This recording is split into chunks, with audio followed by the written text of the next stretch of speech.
Quand on s'éloigne de Lyon, par le faubourg de Vèze, à quelque distance de l'active et religieuse cité, on rencontre en de groupes charmants qui couronnent de collines opposées, entre les routes de Paris et du Bourbonnais, un joli village dont la population ne compte pas moins de 1300 âmes, c'est Dardilly.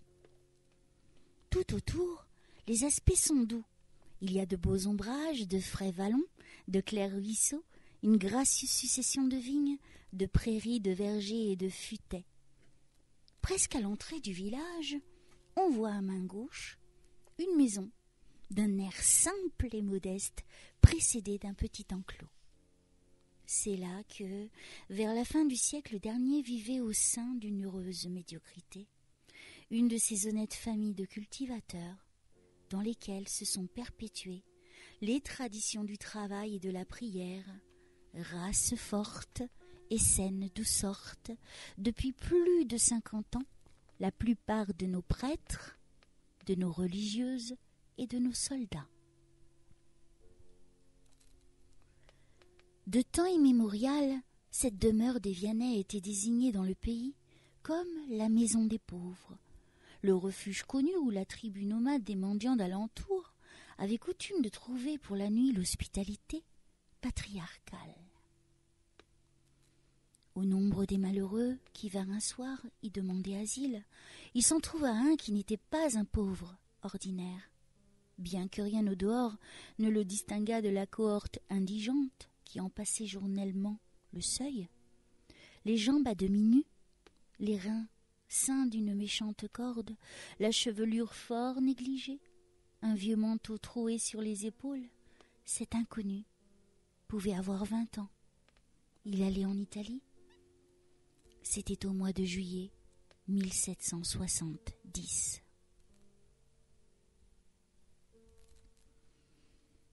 Or, moins de 13 ans après, dans un des quartiers les plus pauvres de Rome, entre le Capitole, le Viminal et l'Esquilin, à égale distance du Colisée et de l'ancien forum de Trajan, il se passait quelque chose d'étrange, qui étonnait cette ville habituée à ne plus s'étonner de rien, tant elle a vu de spectacles. Le mercredi saint de l'année 1783, à 1h de l'après-midi, un autre mendiant, après avoir prié longtemps devant la Madone, populaire démon, était tombé de faiblesse sur les marches de l'église. On l'avait relevé mourant. Quand on l'eut étendu, tout habillé sur son lit, pour rendre un peu de force à son corps exténué, il demanda un verre d'eau qu'il offrit à Dieu avant de le prendre, et, quand il l'eut bu, il leva ses yeux au ciel avec une si reconnaissante tendresse qu'il arracha des larmes à tous ceux qui étaient présents. Quelques heures après, il expira. Au même moment, les enfants du quartier se répandirent dans les rues en criant « È morto il santo !» Le saint est mort. Le lendemain, on n'entendait plus que ce cri dans Rome. Une foule immense s'assembla devant la demeure du saint qui venait de mourir et en força l'entrée. Il fallut placer des sentinelles à la porte pour contenir la multitude. Le quartier démon voulut garder sa dépouille et demanda qu'elle fût inhumée dans l'église que le pauvre avait le plus aimée, sous cette dalle où il avait coutume de rester en prière chaque matin, depuis l'heure de l'Ave Maria jusqu'au milieu du jour. Son corps fut comme porté en triomphe, entre une double haie de soldats. Rome entière, les princes mêlés aux bourgeois et au peuple, l'accompagna en pleurant. Les rois n'ont pas d'aussi magnifiques funérailles. Ô gloire des amis de Dieu, toutes les grandeurs de la terre disparaissent devant leur grandeur. À quelque rang qu'ils appartiennent, si humbles et si abaissés qu'ils soient, quand Dieu les a choisis, il sait bien les placer au-dessus de toutes les puissances du monde qu'ils ont méprisées pour son amour. À peine eut-il été déposé dans ce tombeau que l'instinct merveilleux du peuple faisait pressentir devoir être bientôt glorieux. On apprit que sur cette même dalle de Sainte-Marie des Monts, où se lit encore le nom du mendiant français. La vue était rendue aux aveugles, l'ouïe aux sourds, la parole aux muets, que les malades les plus désespérés étaient tout à coup guéris. La vertu des reliques inconnues se montrait si grande. On aurait pu se croire au temps où notre Seigneur étonnait la terre des prodiges de sa puissance. Il fallut fermer l'église à la multitude des pèlerins qui en assiégeaient les portes, et pendant quelques jours, on vit une foule innombrable, pleine d'amour et de vénération, prosternée dans la rue et sur la place voisine, pleurant de joie, frappant le pavé de son front et baisant les murailles qui lui cachaient les glorieuses dépouilles du pauvre de Jésus-Christ. Or, ce pauvre, qui du fond de son tombeau remuait la ville et le monde, qui à la veille d'une révolution où rien de grand et de saint n'allait être épargné, le lendemain du triomphe et du couronnement de Voltaire, vengeait la religion de la France des blasphèmes et des outrages de ses ennemis par des miracles si nombreux, si avérés, accomplis en tant de lieux divers qu'on osait les nier et qu'on essayait à peine d'en rire. Ce pauvre, cet étranger, ce mendiant, était le même qui avait reçu l'hospitalité de Dardilly, qui avait dormi sous le toit de Pierre Vianney, qui avait recueilli dans son écuelle fêlée sa part des distributions quotidiennes du charitable cultivateur. Celui, enfin, qu'un décret de Pie IX vient d'arracher au sol de Sainte-Marie-des-Monts pour le placer sur les autels, c'était Benoît Joseph Labre, sur la tombe duquel nous nous sommes agenouillés nous-mêmes, en lui demandant de nous rendre l'aumône qu'il a reçue il y a 90 ans et de nous aider à écrire cette vie qui a peut-être été sous ouvrage, son ouvrage qui est né peut-être d'un vœu, d'une prière, d'une bénédiction tombée dans son cœur reconnaissant, qui sait. Le curé d'Ars l'a dit, partout où passent les saints, Dieu passe avec eux. Pourquoi ne serait-il pas permis de penser que la naissance et la prédestination de Jean-Marie Vianney ont été le fruit de ce passage de Dieu sur le seuil hospitalier de ses pères? Dans les choses de l'âme et du salut, il y a de mystérieux rapports dont la foi ne craint pas de sonder les secrets, des probabilités saisissantes qui sont souvent la révélation de toute une destinée. Un simple peut-être à son prix. Et si une raison aussi faible qu'orgueilleuse refuse de le reconnaître, l'âme chrétienne préfère, même au doute qu'aucune manifestation d'en haut n'éclaire. La croyance intime est sereine à une préparation souvent invisible, mais toujours certaine, des œuvres de Dieu. Ce qu'il y a de positif, c'est que cet enfant de bénédiction, qui devait un jour conduire au ciel un si grand nombre d'âmes, vint au monde l'année même où la puissance de Benoît Labre se manifestait sur son tombeau avec le plus d'éclat.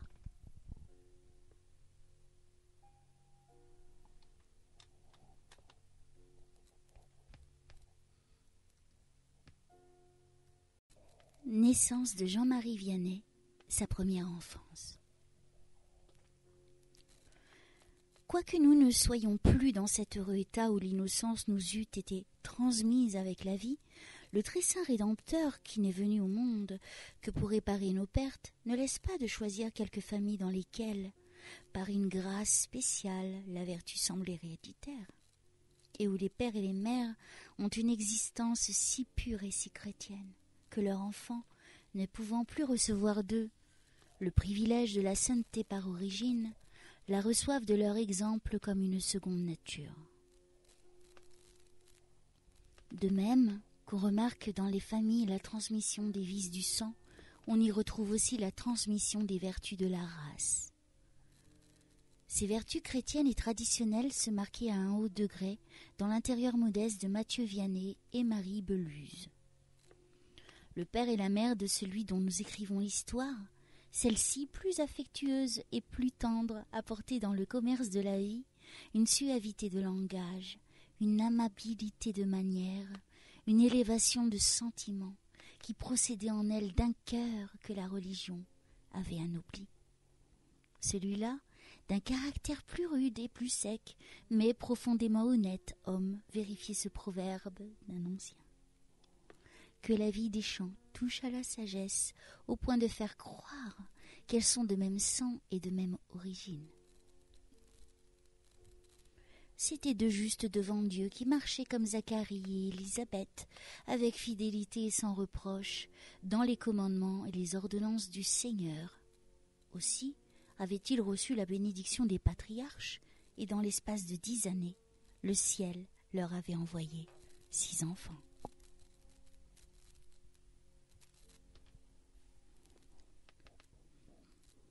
Pendant qu'elle portait dans son sein le second de ses fils, la vertueuse mère l'avait souvent offert au Seigneur et à la bonne Vierge. Elle avait même fait le vœu secret, s'il plaisait à Dieu de ratifier ce désir de son cœur, de le consacrer au service des saints autels. C'est en conséquence de ces prévisions maternelles qu'à son baptême, qui eut lieu le jour même de sa naissance, le 8 mai 1786, l'enfant reçut le double prénom de Jean-Baptiste et de Marie. Le paganisme lui-même attachait un sens superstitieux au choix des noms. Il y en avait d'heureux et de bons augures. Saint Militus, dit Saint Grégoire de Nazianze, avait un nom tout de miel qui signifiait la douceur de ses mœurs. Sainte Agnès ne portait pas un nom humain, mais un nom de martyr, dit Saint Ambroise. Aucun nom ne convenait aussi bien au curé d'Ars que celui du saint précurseur de Jésus-Christ. Sa mission a été d'appeler les hommes à la pénitence. On pouvait dire de lui, comme de saint Jean-Baptiste, qu'il était une voix. Le nouveau-né fut présenté à l'église par son oncle paternel Jean-Marie Vianney, assisté de sa femme Françoise Martinon. Marie Beluse s'était fait un devoir de nourrir tous ses enfants. Elle ne voulait pas qu'un autre sang que le sien coulât dans leurs veines. Jean-Marie ne devait pas être exclu de ce bienfait. Mais en même temps qu'elle tirait de son sein pour lui la nourriture qui fortifie le corps, elle tirait de son cœur le lait spirituel qui entretient, dans toute sa grâce et toute sa fraîcheur, l'innocence de l'âme. Bien différente de la plupart des mères, pour qui les premières saillies qui annoncent chez l'enfant l'éveil de la pensée ne sont tour à tour qu'un passe-temps qui les amuse ou un cassement de tête qui les ennuie. Tout son soin fut d'épier, pour la tourner vers Dieu, la première lueur d'intelligence qu'elle verrait poindre dans son Fils.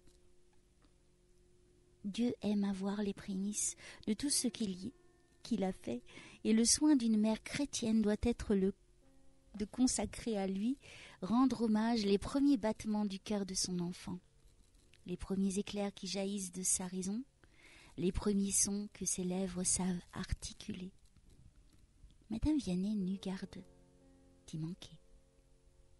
C'était elle, comme l'a raconté souvent le curé d'Ars, qui venait réveiller le matin toute la jeune famille, afin d'être bien sûr que l'on donnait son cœur au bon Dieu, et que la première pensée, comme la première action, était pour lui.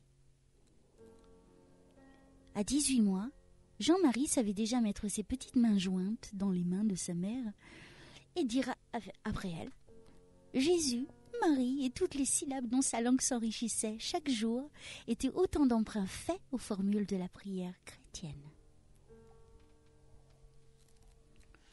Des témoins rapportent qu'il refusait de manger sa soupe quand, avant de la lui présenter, on ne lui avait pas fait faire le signe de la croix.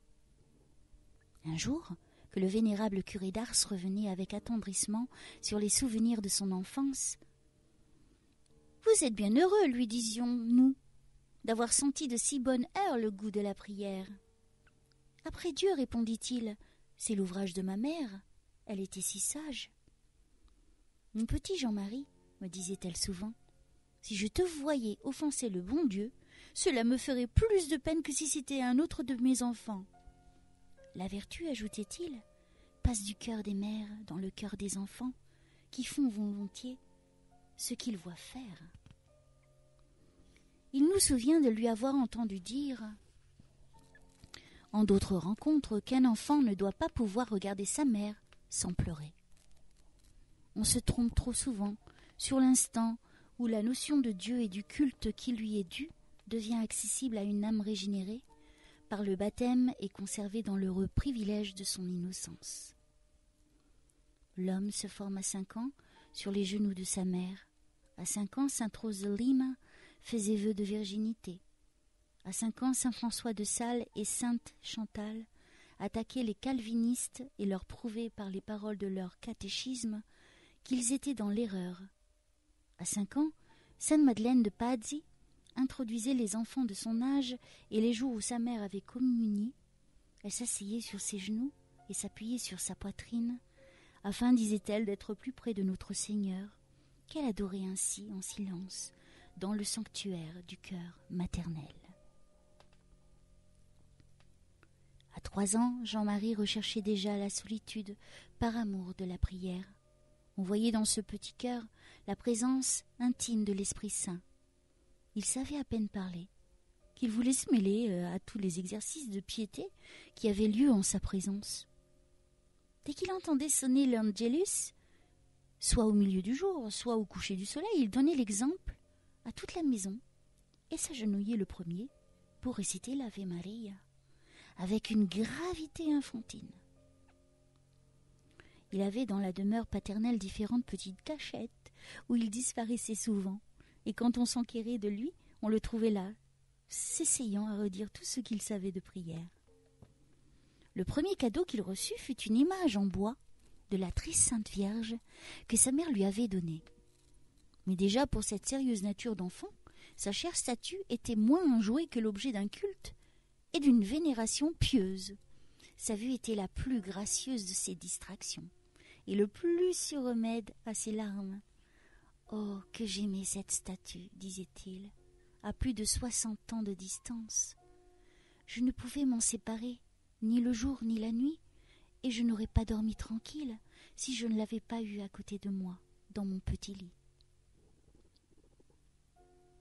Il était extrêmement rare qu'une fantaisie d'enfant ou un de ces irrémédiables chagrins, comme on en a tant à cet âge, le fit pleurer. Mais alors, on avait un moyen de l'apaiser.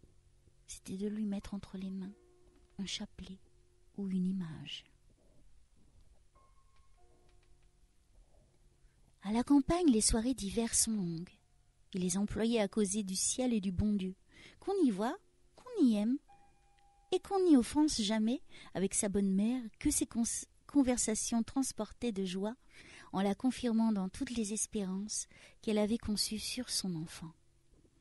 Parmi les sentiments pieux qui s'épanouissaient dans son âme, et que la main maternelle prenait soin de cultiver, la dévotion à la très sainte Vierge tenait la première place. Elle y grandissait tous les jours et jetait des racines de plus en plus profondes. « Il y a longtemps que vous aimez la Sainte Vierge ?» lui disait une fois son prêtre auxiliaire. « Je l'ai aimée, répondit-il, avant même de la connaître. C'est ma plus vieille affection. Étant tout petit, j'étais possesseur d'un joli chapelet. Il fit envie à ma sœur qui voulut l'avoir. Ce fut un de mes premiers chagrins. J'allais consulter ma mère, elle me conseilla d'en faire l'abandon pour l'amour du bon Dieu. J'obéis, mais il m'en coûta bien des larmes. L'âge fortifie en lui tous ses bons sentiments, et l'on peut dire que la prière était son plaisir le plus doux, avant qu'il pût comprendre quel était le premier de ses devoirs. Elle remplaçait sur ses lèvres tant de paroles inconvenantes avec lesquelles il est bien difficile qu'un enfant de la campagne ne se familiarise pas tôt ou tard. Quant à lui, il ne connut jamais ce grossier langage, et comment l'aurait-il appris ? Rien n'entrait par ses yeux ni par ses oreilles qui ne fût qu'une semence de vertu. La maison paternelle était un sanctuaire inaccessible au scandale, sous quelque forme qu'il essaya d'y pénétrer. D'ailleurs, l'enfant ne quittait les genoux de sa mère que pour aller se prosterner devant sa chère image de Marie, dans un angle retiré du logis, et c'est alors que la prière jaillissait de son cœur, avec une abondance toute céleste, dont ses parents étaient parfois bien heureux de surprendre le secret.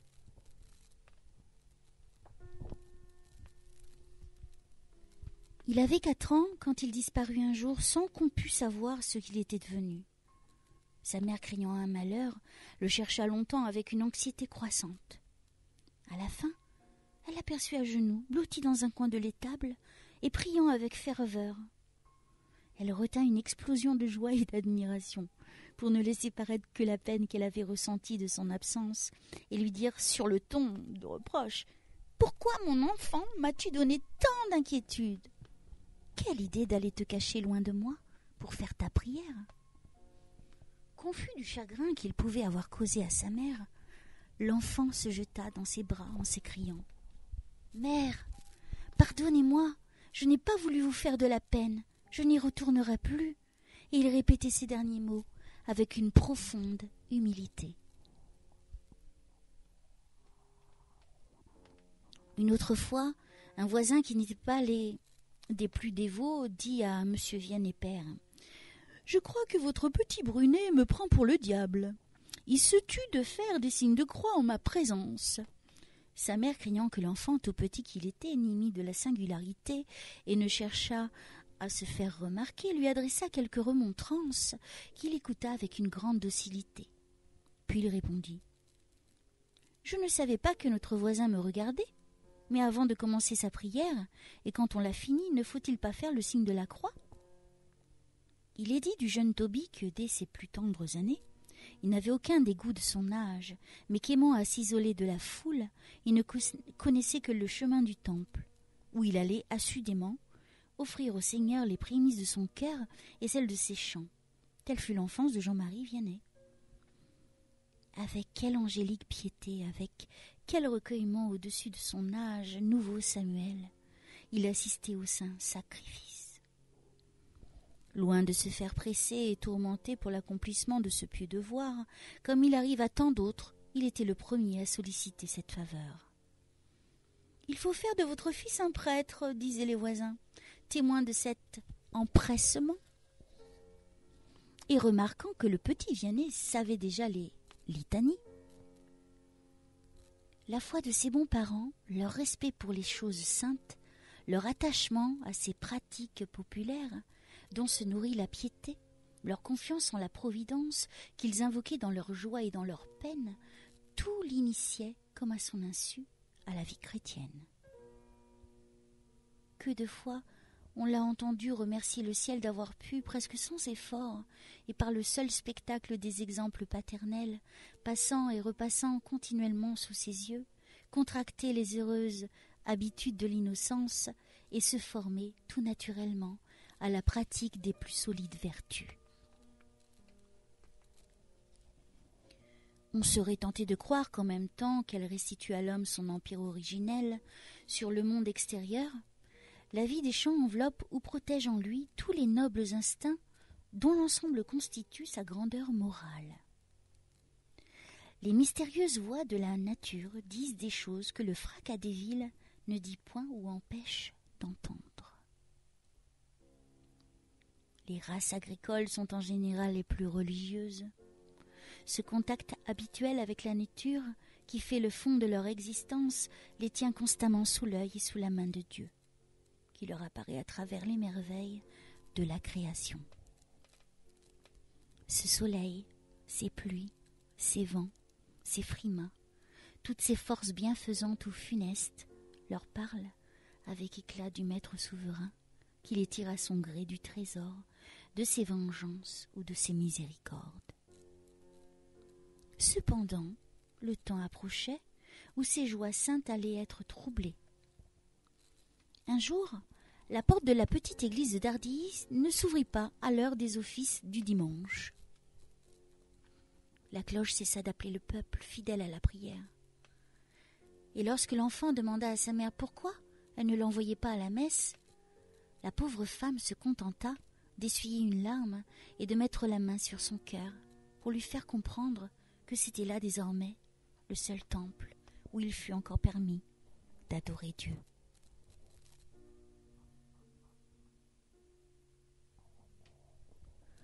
La Révolution venait en effet de fermer les églises, de renverser les autels, de chasser les prêtres et de défendre, au nom d'une liberté de nouvelle espèce, toute manifestation du culte catholique. Notre cher enfant avait à peine 8 ans, mais déjà il était trop tard pour arracher de son âme un sentiment qui était entré avec la vie. À mesure qu'il voyait tomber toutes les choses qu'on lui avait appris à aimer et à respecter, il les relevait dans son cœur. L'âge était venu où Jean-Marie devait commencer à payer sa dette au travail commun. À la campagne, cet âge vient de bonne heure. À 7 ans, l'enfant est berger. Mathieu Vianney avait dans son étable 4 ou 5 vaches, un âne et 3 brebis. Le fils aîné les avait gardées. C'était au tour de Jean-Marie de les mener brouter l'herbe du petit enclos et pendant les grands jours de les conduire dans les différents fonds que possédaient ses parents, à la Lèche, au Chaînon, au Précusin ou à Chantemerle. Il semble que de tout temps le bon Dieu ait eu des tendresses et des préférences pour la vie pastorale. Abel était berger, c'était au milieu des troupeaux que le prophète alla chercher le vainqueur de Goliath, l'ancêtre du Messie, le plus grand et le plus saint roi d'Israël. C'est à des gardeurs de troupeaux que les anges annoncèrent la naissance du Sauveur. Ils furent appelés à la crèche avant les rois. De pauvres bergers furent les premiers adorateurs du Verbe éternel, pauvres comme eux, et commençant à l'étable de Bethléem le chemin du calvaire. Cette adoption des bergers par celui qui s'est appelé le bon pasteur s'est continuée le long des siècles chrétiens. Sans parler de l'illustre patronne de Paris, de la bienheureuse Germaine Cousin et de cette douce bergère de Lausse, que sa poétique histoire nous montre vivant pendant près de 50 ans, dans l'intimité de la Mère de Dieu, pour au bien des prédestinés. Tels que saint Vincent de Paul et saint Félix de Cantalis, la vie pastorale a été l'apprentissage de la vie intérieure et le vestibule de la sainteté. La solitude est mauvaise pour qui n'y vit pas avec Dieu. Et ce métier de berger dans la liberté des champs, si innocent en lui-même, ne protège pas toujours les mœurs des enfants. Outre qu'il les condamne à une profonde et dangereuse ignorance des choses spirituelles, pour notre Jean-Marie, ce fut un repos et une faveur, une source de lumière et de bénédiction. Le grand Dieu qui se cache au superbe, mais qui prend plaisir à se révéler aux petits, se faisait entendre à son cœur par les beautés de la nature au milieu desquelles il vivait, les contemplant des regards limpides et intelligents de l'innocence. Il est impossible, lorsqu'on a le cœur pur, d'habiter les champs et de n'être pas touché de Dieu. Il s'y révèle plus qu'ailleurs, avec toute sa magnificence, dans la germination des plantes, dans le chant des oiseaux, dans le bruit des forêts, dans le murmure des eaux, dans la hauteur des montagnes, dans l'immensité des plaines, dans la voûte du ciel orné des constellations de la nuit. Il y darde les rayons de son soleil, il y assemble ses nuages, il y verse ses pluies et ses rosées. Il y roule sa foudre, il y accable l'homme de sa majesté, il éblouit du spectacle varié des terres, des bois, de la verdure, et en même temps il s'insinue dans son cœur et l'attire doucement à lui. Si l'intimité avec la nature affaiblit quelquefois les âmes déjà faibles, il est certain qu'elle fortifie les âmes fortes. Les grandes pensées, les grands sentiments s'exaltent encore dans le tête-à-tête de l'homme avec l'œuvre de Dieu. Quand on interroge la nature avec une volonté inclinée au bien et qu'on dépose en elle un ferment de bonnes pensées, elle rend au centuple cette semence de sagesse et d'amour. Ainsi faisait-elle pour notre cher enfant. Mais sa piété ne trouva pas seulement dans cette vie douce et reposée des champs si favorables à la contemplation, un pur et quotidien aliment. Elle y donna des exemples et préluda aux saintes fonctions de pasteur des âmes qu'il devait remplir un jour avec tant d'éclat et de renommée. À quelque distance du village de Dardilly est un délicieux vallon, plein d'ombre et de fraîcheur, véritable pluie de verdure, sorte de sanctuaire qui provoque la prière et la rêverie. Une ou deux fontaines y naissent sous les buissons et sous la mousse et forment un ruisseau qui se cache à l'ombre des aunes et des trembles. Ce qu'il y a de corbeilles odorantes d'églantiers et d'aubépines encadrant sa rive, ce qu'il arrose de prairies, ce qu'il visite danses secrètes, ce qu'il a vu de petits bergers jouant sur ses bords, ce qu'il a contemplé d'innocents tableaux et de scènes champêtres, qui pourrait le dire? Il y a là des beautés de solitude, de nature et de silence que vraiment on ne peut compter, sans parler de celles qui ne se voient pas et qu'il vaut mieux sentir que peindre. De chaque côté s'étagent, au milieu des accidents de terrain les plus variés, ici d'épaisses coudrées, là de gros pâturages, des bois de charme et de chênes, plus loin des champs sans ombre où le soleil mûrit le maïs et la vigne. On nomme ce lieu Chantemerle, du nom des oiseaux qui viennent y boire et y chanter.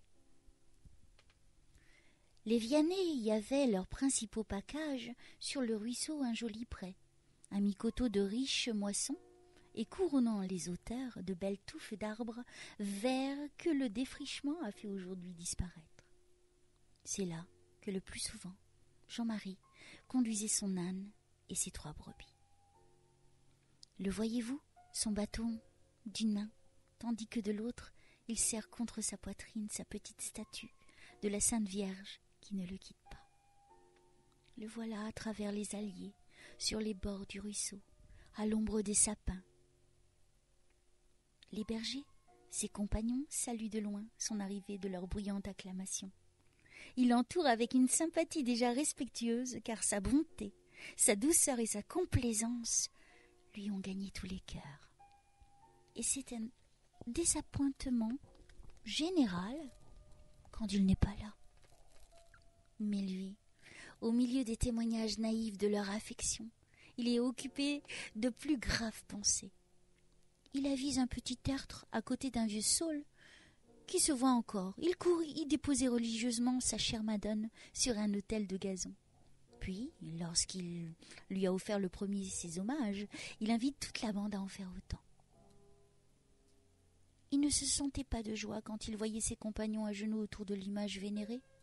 C'est alors qu'un naïf enthousiasme s'emparant de son cœur, quelque chose de cette flamme dont l'âme du prêtre devait être l'inépuisable foyer, s'allumait déjà dans son âme ingénue d'enfant. Après avoir récité la salutation angélique avec une ferveur communicative, il se levait gravement et se mettait à prêcher à la troupe, recueillit la dévotion de la très sainte Vierge dans un langage empreint de la plus expressive tendresse. Ainsi l'avait fait à son âge saint Bernardin de Sienne. Il prenait plaisir à imiter les prédicateurs qu'il avait ouïs, contrefaisait leur voix et leurs gestes et rapportant tous les discours qu'il avait tenus.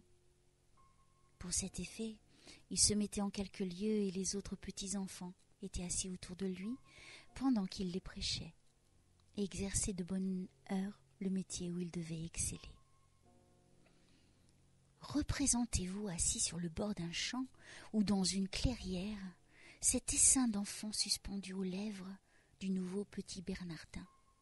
Ils ont oublié leur jeu, ils se sont dépouillés de l'étourderie naturelle de leur âge, ils sont là, dans l'attitude de l'attention et du respect. Ils osent à peine respirer de peur de troubler la sainte et naïve inspiration qui les charme. Il n'en était pourtant pas toujours ainsi. Le jeune prédicateur n'avait pas invariablement à se louer des dispositions de son auditoire. Maintes fois, l'amour du jeu l'emportant par une légèreté très pardonnable, ils abandonnaient le sermon pour des exercices moins calmes. Ce n'était pas sans peine que Jean-Marie se voyait, comme son patron, condamné à faire entendre sa voix dans le désert, mais pour se consoler, il se retirait à l'écart, installait sa chère statue dans le creux d'un arbre, se mettait à genoux et passait à ses pieds de longues heures en prière. Souvent, pour le faire avec plus de recueillement et de liberté d'esprit, il confiait son troupeau à la garde du plus raisonnable de ses compagnons, à qui il promettait de rendre une autre fois le même service. Puis il cherchait l'endroit le plus retiré du vallon. Il s'enfonçait dans les taillis et les hautes herbes afin d'être à l'abri de toutes les surprises et de satisfaire à son aise son amour de la prière et de la contemplation. Nous avons visité avec une pieuse curiosité et un religieux respect ces lieux qui furent le théâtre de l'enfance de notre saint. Nous avons pris plaisir à nous égarer le long des sentiers que le pied du petit berger a foulés tant de fois. Longtemps, nous avons promené nos regards sur ce tranquille paysage en songeant que l'influence des horizons joue un grand rôle dans la vie de l'homme. C'est la patrie qui fait notre existence. Elle donne chaque jour pour nourriture à nos sens ces images, ces bruits, ces lumières et ces ombres. C'est sur elle que viennent se mouler les formes de notre pensée et les souvenirs de notre cœur. Nous l'aspirons par tous les pores. Nous en composons tout notre être. Cette union de l'homme avec ce qui l'entoure est une loi du Créateur. Dieu nous a fait des âmes du monde et nous a répandus sur la terre, afin que chaque montagne, chaque vallée, chaque rivage ait une voix et une prière. Ces réflexions nous faisaient admirer davantage et presque vénérer tout ce que nous voyions. Et nous disions, c'est donc là, ô Dieu des pauvres, ô Dieu des petits, ô Dieu des humbles et des faibles, c'est de ce coin de terre ignoré où cet enfant vivait seul avec vous, avec vos anges et les œuvres de votre création. C'est de ces broussailles où il vous adressait sa prière qu'il vous a plu de faire surgir ce prêtre, cet apôtre, cet homme de Dieu. C'est là que vous l'éleviez pour vous, au milieu des désordres de cette sanglante époque, loin du double courant d'anarchie et d'impiété qui inondait la France et la couvrait de ruines. C'est là que vous le prépariez lentement à devenir une des gloires de votre Église. Lorsqu'il se relevait pour retourner à son petit troupeau, il sortait de votre entretien, emportant en son cœur votre esprit de pauvreté, d'humilité, de douceur, d'obéissance, de sacrifice, et tous ces germes que nous avons vus se développer plus tard et devenir la sainteté. Et il nous semblait qu'il portait de chaque objet autour de nous comme une exhalaison de pureté et d'amour qui embaumait l'atmosphère. Un jour, le petit berger, il n'avait encore que 7 ans, conduisait avec Marion Vincent, une voisine de même âge que lui, son âne chargé de blé au moulin de Saint-Didier. Il faisait très chaud, et les 2 enfants s'arrêtèrent dans un chemin creux pour y reposer à l'ombre. Leur petit babil devint alors plus intime. « Je crois, dit Jean-Marie, que nous nous accorderions bien nous deux. »« Oui, dit à son tour Marion. Ni nos parents voulaient. Ah, si nos parents voulaient, nous nous marierions. »« Oh, pour ce qui est de moi, reprit vivement Jean-Marie, n'en parlons pas, n'en parlons jamais. » Cet enfant avait-il déjà entendu la voix de l'Esprit Saint, lui révéler les joies du sacrifice et les gloires de la virginité, lui faisant voir et sentir le néant et le vide des choses terrestres au prix des biens invisibles? Il est certain que, dès cet âge si tendre, toutes ses pensées, toutes ses émotions paraissent s'être concentrées dans le désir de servir Dieu et de s'attacher uniquement à lui.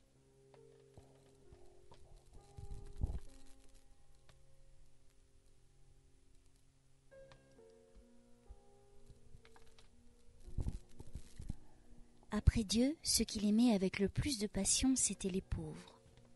Ces 2 amours se donnent la main et ne vont pas ordinairement l'un sans l'autre. Car comment aimer Dieu sans aimer les hommes que Dieu a tant aimés? L'immense charité qui devait plus tard s'identifier avec sa vie même enflammait déjà son jeune cœur. Le cœur avait absorbé chez lui les autres facultés, où l'on ne voit pas qu'il se soit fait remarquer à cet âge par les grâces de l'esprit et les dons de l'intelligence. Son cœur avait grandi de tout ce qui lui manquait d'ailleurs. Point de réflexion, mais des sentiments. Point de vive et spirituelle saillie, mais de noble et généreux élan. Point de raisonnement, mais des actes. Rien de calculé, tout est spontané, simple et grand. Nous avons vu que la maison Vianney était l'asile ouvert à tous les malheureux. Il s'y donnait rendez-vous à la nuit tombante, et il n'était pas rare que la grange en reçût jusqu'à 20 à la fois. Dans la mauvaise saison, Mathieu Vianney avait soin de faire allumer au milieu de la cuisine un grand feu de fagots pour les réchauffer, puis on mettait sur ce foyer une vaste marmite de pommes de terre que les enfants mangeaient ensuite avec les pauvres assis à la même table. Après le souper, la prière se faisait en commun, et le chef de la famille allait installer ses hôtes, soit au fenil, soit dans le cellier, veillant lui-même à ce qu'ils fussent bien au chaud, et qu'ils ne manquassent de rien. Pendant que la maîtresse du logis balayait le tour du foyer et faisait disparaître les traces souvent trop visibles de la misère des convives que le Seigneur lui avait envoyés. C'est parmi ces pauvres que vint un jour s'asseoir Benoît-Joseph Labre, ainsi que nous l'avons rapporté dans l'introduction de ce livre. Le fait est hors de doute. La mémoire de l'hospitalité qui lui fut donnée par les Vianney s'est conservée dans le pays et dans la famille qui s'honore de son passage. Il n'est pas un habitant de Dardilly qui n'en ait entendu parler. L'enfance du curé d'Ars a été bercée par ce souvenir. Il aimait à le rappeler dans ses catéchismes. Il s'en entretenait déjà avec ses condisciples du petit séminaire de Verrières, comme l'un d'eux, M. l'abbé Ballet, les missionnaires de Lyon, nous l'a attesté. M. Vianney disait avoir eu en sa possession une lettre autographe du bienheureux et regrettait beaucoup de s'en être dessaisi.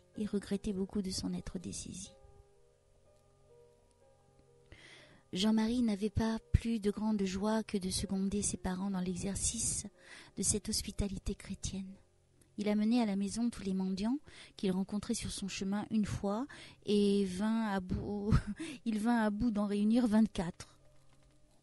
À la vue de ces malheureux, dont quelques-uns traînaient avec eux, associés à leur misère et à leur dénuement, des petits garçons et des petites filles de son âge et de plus jeunes encore, son cœur s'attendrissait. Rien ne pourrait donner une idée de son indestrieuse activité pour subvenir aux besoins des plus pressants de la colonie. Il les faisait approcher du foyer les uns après les autres, en commençant par les plus petits. Son bonheur était de ramasser la desserte de la table paternelle et de la leur distribuer en y ajoutant tout ce qu'il pouvait retrancher sur sa propre nourriture. Il passait ensuite l'inspection de leurs vêtements et demandait à sa mère, dont il connaissait la tendre compassion, pour l'un un pantalon, pour l'autre une chemise, pour celui-ci une veste, pour celui-là des sabots. Après l'aumône de la main, il n'oubliait pas l'aumône du cœur, et l'une ne venait jamais qu'après l'autre qui lui servait de véhicule. Quand il avait affaire à des enfants de son âge, il leur apprenait Notre Père, je vous salue, Marie, les actes de foi, d'espérance et de charité, les principales vérités de la religion. Il leur disait qu'il fallait être sage, bien aimer le bon Dieu, ne pas se plaindre de leur sort et en supporter patiemment les rigueurs en vue de la vie éternelle. Quoiqu'il s'adressât discrètement aux petits, il était écouté des grands avec un intérêt qui tenait à la fois de la reconnaissance et de l'admiration. À leur départ, tous le bénissaient, et comme la charité ne provenait pas en lui du désir de mériter des éloges ou une ingratitude purement humaine, mais d'une inspiration céleste, il se dérobait au plus vite à ce concert de louanges. Tel fut, dans sa première enfance, ce juste à qui le Seigneur réservait une destinée pure et éclatante devant lui. Il y préparait par toutes ces grâces roses et matinales que Dieu accorde souvent à sa créature pour qu'elle sache plus tard résister au poids et à la chaleur du jour. Première communion de Jean-Marie.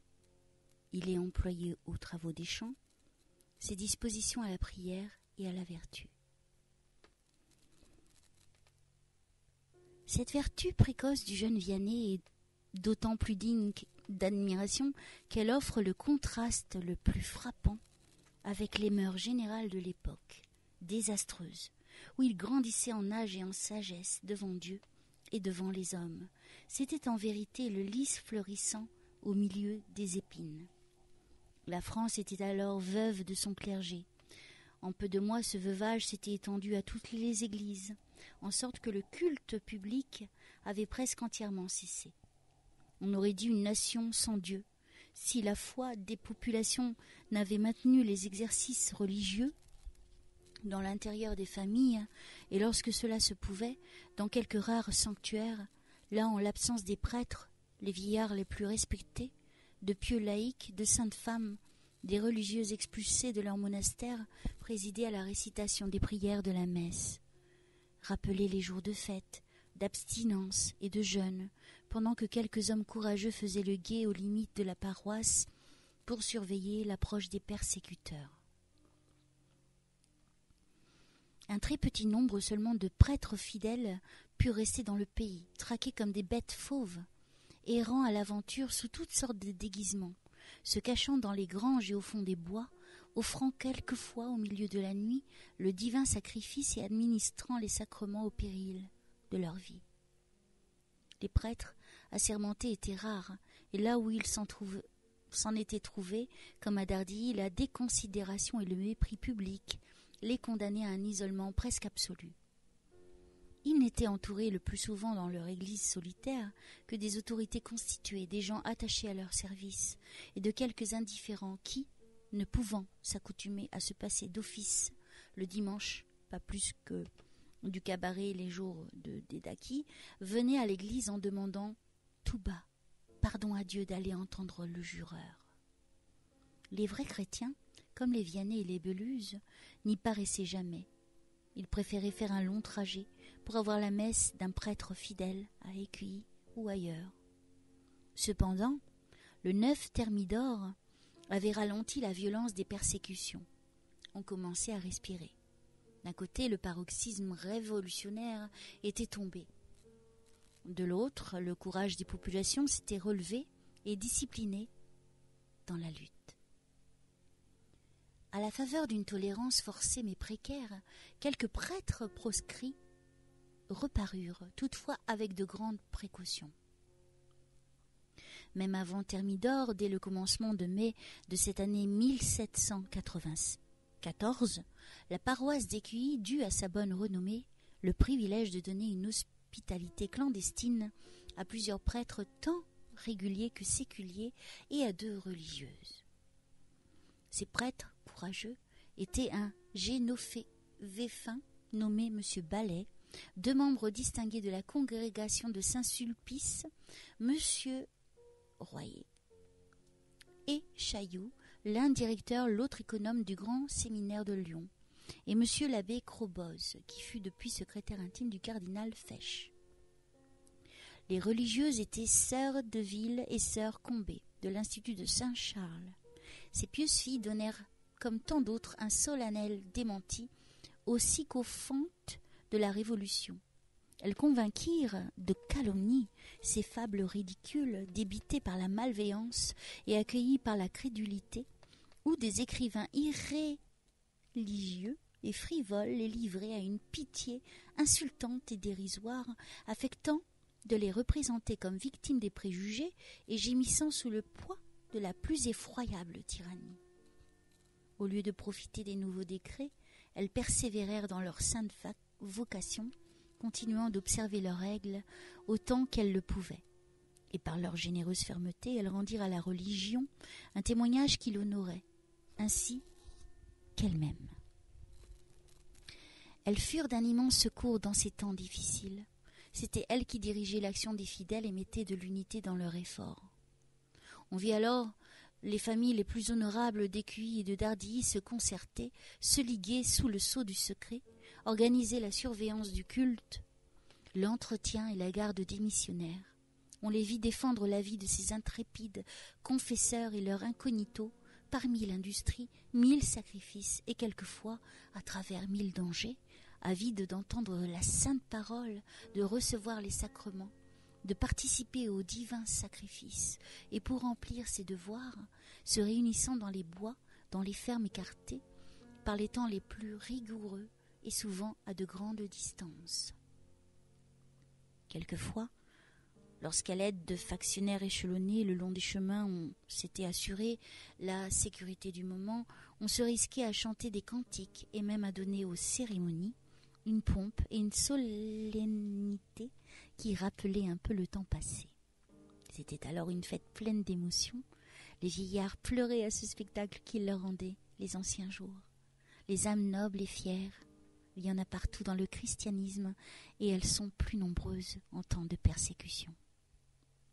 S'attacher avec amour à ce culte proscrit, auquel le mystère, le danger bravé et le devoir accompli, malgré les obstacles et les menaces d'une loi impie, donnait de nouveaux charmes. Les femmes surtout se retrempaient avec délice dans cette piété qui est un des besoins de leur cœur. La mère de Jean-Marie était de toutes les réunions et son fils l'y accompagnait souvent.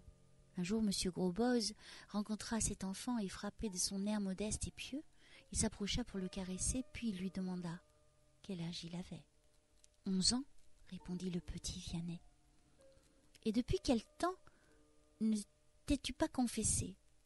Je ne me suis jamais confessé, jamais. Jamais, reprit le bon abbé Grosboz. Et il voulut de cet acte important, que cet acte important se fît à l'heure même. Sans doute, il trouva l'enfant bien préparé et digne du don de Dieu, car il exigea de sa mère qu'elle le laissât chez ses grands-parents à Écueilly, afin qu'il fût plus à portée de suivre les catéchismes préparatoires à la première communion. C'étaient les 2 sœurs dont nous avons parlé qui remplissaient les fonctions de catéchistes. Et tel était le charme qu'elles savaient répandre dans leur enseignement, que les pères et les mères se joignaient aux enfants pour jouir de cette parole sainte dont ils étaient affamés. Jean-Marie leur fit particulièrement recommander, et elles en prirent un soin que, justifiait d'ailleurs ses heureuses qualités, elle le proposait pour modèle à ses compagnons. Sa ferveur était tellement reconnue que souvent un sentiment de jalousie leur faisait dire « Voyons donc là-bas le petit Vianney qui fait assaut avec son bon ange !» Des mains des sœurs les aspirant à la première communion passaient dans celles des missionnaires, qui les réunissaient tantôt dans une maison, tantôt dans une autre, et toujours pendant la nuit, pour écarter les soupçons de la police républicaine. Plusieurs familles respectables d'Écueilly leur offraient un asile pour ces assemblées nocturnes. C'étaient les Pingeons, les Margarons, les Mièvres, non chers au pays, et qui auraient une histoire si la renommée se mesurait toujours à la grandeur du dévouement. Personne ne pouvait lutter d'exactitude avec Jean-Marie pour aller à ces rendez-vous où le divin sacrifice, comme au premier jour du christianisme persécuté, se célébrait dans l'ombre et le mystère. Nous n'avons rien pu recueillir de précis et d'intéressant sur la première communion du Saint-Enfant. On a écrit qu'il avait accompli ce grand acte de sa vie en 1799 dans la maison du comte de Pingeon, aujourd'hui maison Bray. Cela est probable et semble résulter des renseignements que nous avons pris nous-mêmes. Quelques personnes nous l'ont affirmé sur les lieux, mais ce ne fut point dans la nuit de Noël, car nous avons sur ce sujet le témoignage du curé d'Ars, qui se rappelait que c'était au temps des Fauchessons et que la porte du hangar convertie en chapelle était encombrée par des chars de foin, stationnant là exprès, sans doute pour donner le change et prévenir une invasion des mal intentionnés. Toutes ces circonstances exceptionnelles qui ne nous ont pas permis de retrouver plus de traces de cette auguste cérémonie durent ajouter encore aux pieuses impressions du jeune communiant et en faire un des actes les plus mémorables de la vie. L'autel qu'entouraient les parents et un très petit nombre d'amis sûrs était ordinairement dressé dans une grange ou dans une chambre haute. C'était avant l'aube, à petit bruit, que se célébrait le saint sacrifice. Il y avait dans les précautions qu'on était obligé de prendre pour se dérober aux soupçons et à la surveillance hostile dans le mystère qui accompagnait les préliminaires de ce grand jour, je ne sais quel parfum des catacombes, l'âme de l'adolescent n'en était que plus fortement émue, et les circonstances de cette première participation au pain d'effort, dans ces temps d'épreuve et d'apostasie, y laissaient une empreinte qui ne s'effaçait plus. Si les fleurs de la première communion présagent d'ordinaire les fruits de l'âge mûr, on doit croire que le cœur de notre saint enfant Vianney fut, en ce jour, un sanctuaire tout embaumé pour le divin époux. De toutes les créatures de Dieu, l'une des plus attrayantes sans contredit et des plus aimables est le jeune homme attaché à ses devoirs par un privilège spécial à son âge. Il conserve encore l'innocence quand il a déjà la vertu. Les sentiments affectueux dont son âme surabonde se concentrent en Dieu comme dans leur source, s'épanchent en flots de tendresse, de dévouement sur ses parents, et de là se répandent autour de lui en amitié, en charité, en bonté. Comme il s'empresse pour obéir, comme il paraît heureux de la satisfaction qu'il donne, quel respect et quelle confiance dans son regard, quelle candeur dans son sourire, quelle sérénité dans ses joies, quelle douceur et quelle générosité dans ses larmes. Tel apparut Jean-Marie Vianney lorsqu'il revint parmi les siens, rapportant dans son cœur et sur son front les plus suaves impressions du jeune âge. La grâce qui l'entourait comme d'une auréole dès son berceau et qui lui donnait déjà des disciples dans ses petits compagnons avait augmenté avec les années. Elle répandait sur sa jeunesse le parfum de l'innocence. Sa présence communiquait à ceux qui l'approchaient le calme de la pureté. Sachant qu'il ne devait l'amour qu'à son Dieu, jamais il ne se souilla dans son cœur la source de l'amour. Il passa sans transition de l'ignorance à la haine, du mal. Il fut toujours un ange ou un saint. Nous lui avons entendu dire « Quand j'étais jeune, je ne connaissais pas le mal. Je n'ai appris à le connaître qu'au confessionnal de la bouche des pécheurs. » La sœur Marguerite a rendu de lui ce témoignage. Notre mère était si sûre de l'obéissance de Jean-Marie que lorsqu'elle éprouvait de la part de l'un de nous de la résistance ou de la lenteur à exécuter ses ordres, elle ne trouvait rien de mieux que de se tourner vers mon frère qui obéissait sur le champ, puis de nous le proposer pour modèle en disant « Voyez, lui, s'il se plaint, s'il hésite ou s'il murmure, voyez s'il n'est pas déjà loin. » Il allait ordinairement travailler au champ avec les gens de la maison. Donc la tâche était commune, il fournissait consciencieusement, selon ses forces, son contingent de travail, et tout se passait amiablement. Mais un jour qu'il avait été envoyé à la vigne seul avec François, il avait dû s'excéder de fatigue pour atteindre son frère, qui en sa qualité d'aîné se croyait obligé d'en faire plus que lui. Le soir venu, le pauvre Jean-Marie se plaint à sa mère que François va trop vite et qu'il ne peut pas le suivre. « François, dit-elle, va donc plus lentement, ou bien de temps en temps donne un coup de pioche à la passée de ton frère. Tu vois bien qu'il est plus jeune et moins fort que toi. Il faut avoir un peu de pitié de lui. »« Mais, répond François, mon frère n'est pas obligé d'en faire autant que moi. Que dirait-on si l'aîné n'avançait pas plus que le cadet ?» Le lendemain, continue Marguerite, une religieuse chassée de son couvent par l'orage révolutionnaire et retirée dans sa famille à Dardilly, fit cadeau à Jean-Marie, qu'elle avait pris en affection à cause de sa piété, d'une de ces statuettes de la Sainte Vierge, renfermée dans un étui cylindrique qu'on ouvre et ferme à volonté. Ce présent vint fort à propos, et mon frère crut avoir trouvé dans la Sainte Image un renfort et un secours contre l'activité de François. La première fois, donc, qu'on les essaya ensemble à la vigne, Il eut soin, avant de commencer son ouvrée, de déposer à quelques pas de lui sa petite statue et en avançant vers elle de prier la Sainte Vierge de l'aider à atteindre son frère aîné. Arrivé à l'image, il la ramassait lentement, la plaçait de nouveau devant lui, reprenait sa pioche, priait, avançait, tenait tête à François qui se morfondait sans pouvoir le dépasser et qui, en rentrant le soir, avoua, non sans quelque dépit, que la Sainte Vierge avait bien aidé son petit frère et qu'il avait fait autant de besogne que lui. Notre mère, en femme sage et prudente, se contenta de sourire et ne dit pas un mot de peur de donner prise à l'amour-propre. Ces travaux des champs, si pénibles et si assidus qu'ils fussent, ne détournaient jamais le pieux enfant de la prière. Dieu accompagne les âmes pures dans la contemplation de ses œuvres, comme un ami qui fait à son ami les honneurs de son domaine.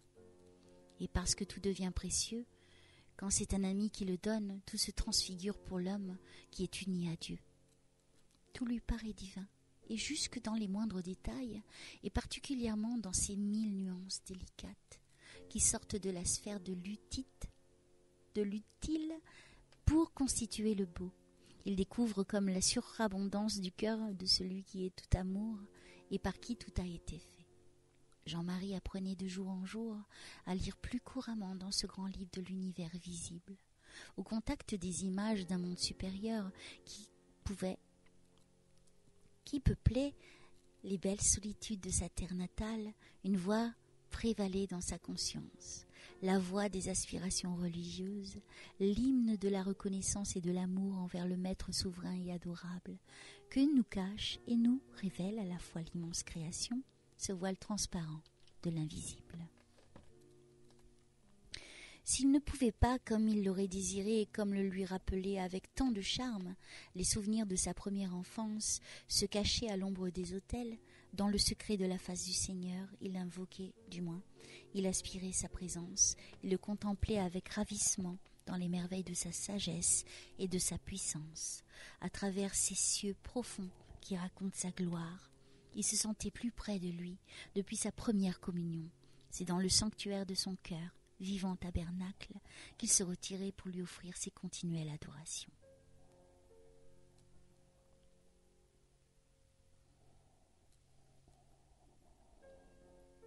Et c'est ainsi que notre Seigneur, méconnu et chassé de ses temples, avait encore dans la solitude des âmes délicates qui lui rendaient l'hommage qu'on lui refusait ailleurs. Quand j'étais seule au champ, avec ma pelle ou ma pioche à la main, a dit souvent le curé d'Ars, je priais tout haut, et quand j'étais en compagnie, je priais à voix basse. Touchante attention d'un enfant de 13 ans, qui dans ses actions les plus louables, craignait déjà de s'imposer aux autres et de leur donner occasion de trouver sa piété trop austère. C'est ainsi qu'est la vertu, toujours discrète, jamais importune. Elle sait que le bien demande à être fait avec tant de circonspection qu'on puisse être approuvé non seulement de Dieu, mais encore des hommes. Si maintenant que je cultive les âmes, ajoutait-il, j'avais le temps de penser à la mienne, de prier et de méditer comme quand je cultivais les terres de mon père, que je serais content. Il y avait au moins quelques relâches dans ce temps-là. On se reposait après le dîner avant de se remettre à l'ouvrage. Je m'étendais par terre comme les autres, je faisais semblant de dormir, et je priais Dieu de tout mon cœur. Ah, c'était le beau temps. Que j'étais heureux, répétait-il moins d'un mois avant sa mort, lorsque je n'avais à conduire que mes 3 brebis et mon âne, pauvre petit âne gris. Il avait bien 30 ans quand nous l'avons perdu.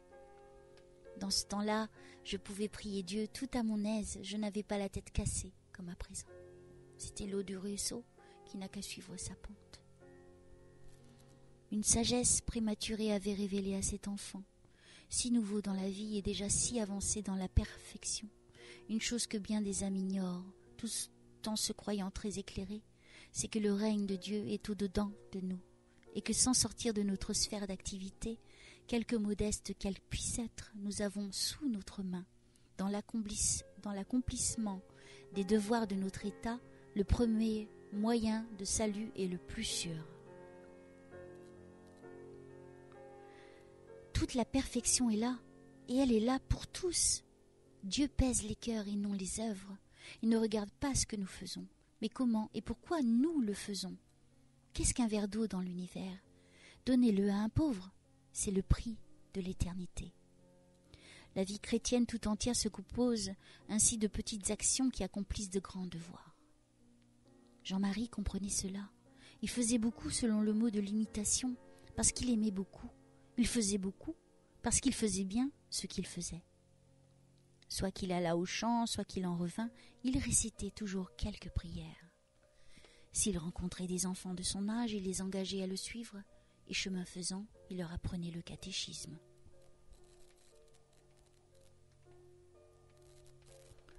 Un soir qu'il revenait de la vigne avec son frère aîné et une bande de travailleurs, il avait pris son chapelet qu'il égrenait en marchant à quelques pas en arrière des autres. Un des vignerons, se tournant vers François, lui dit sur le ton de la moquerie, de manière à être entendu de Jean-Marie. « Et toi, ne vas-tu pas aussi marmotter les paternotres avec ton frère ?» François rougit un peu, mais notre généreux enfant, sans se déconcerter et sans rien répondre, continua tranquillement sa prière.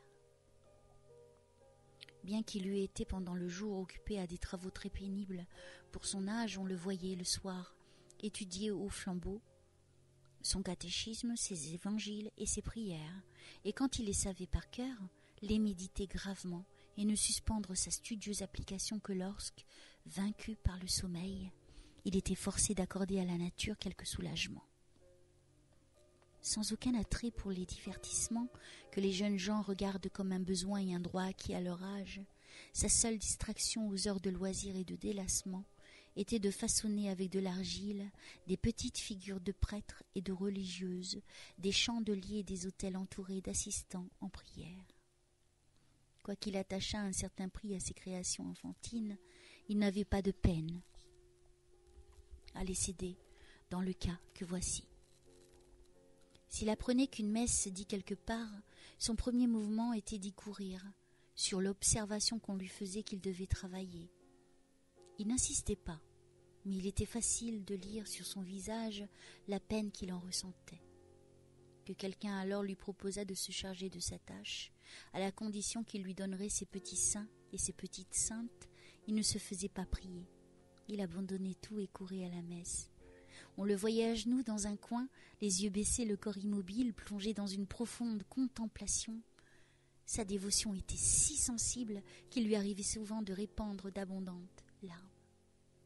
Après la messe, il allait s'agenouiller un instant devant l'image de la Sainte Vierge, et il revenait à sa besogne, le visage épanoui, le cœur content. Pendant son absence, on s'amusait quelquefois à lui cacher ses instruments de travail. Il se prêtait au badinage de la meilleure grâce du Dieu, du monde, et ne s'impatientait jamais, mais sondant du regard la contenance des personnes présentes, il arrivait facilement à découvrir l'auteur principal de la mystification. Alors il le remerciait gentiment d'avoir pris soin de ses outils et promettait de lui rendre dans l'occasion le même service. C'est par ses manières douces, aimables et attachantes qu'il se faisait chérir de tous. Le souvenir des années de son adolescence passées dans les humbles travaux des champs est resté cher au curé d'Ars. Il y revenait volontiers dans ces moments de cordial abandon qui lui étaient naturels. Pendant ma jeunesse, j'ai travaillé la terre, je n'en rougis pas. Je ne suis qu'un cultivateur ignorant. En donnant mon coup de pioche, je me disais souvent, il faut aussi cultiver ton âme, il faut en arracher la mauvaise herbe, afin de la préparer à recevoir la bonne semence du bon Dieu. Ainsi parlait-il de lui-même dans son humilité, mais il n'eut jamais dit vrai dans cette âme vraiment faite pour lui, faite pour Dieu, où la simplicité, la droiture et la pureté semblaient germer d'elles-mêmes et se développer sans effort comme le produit spontané d'une nature saintement féconde.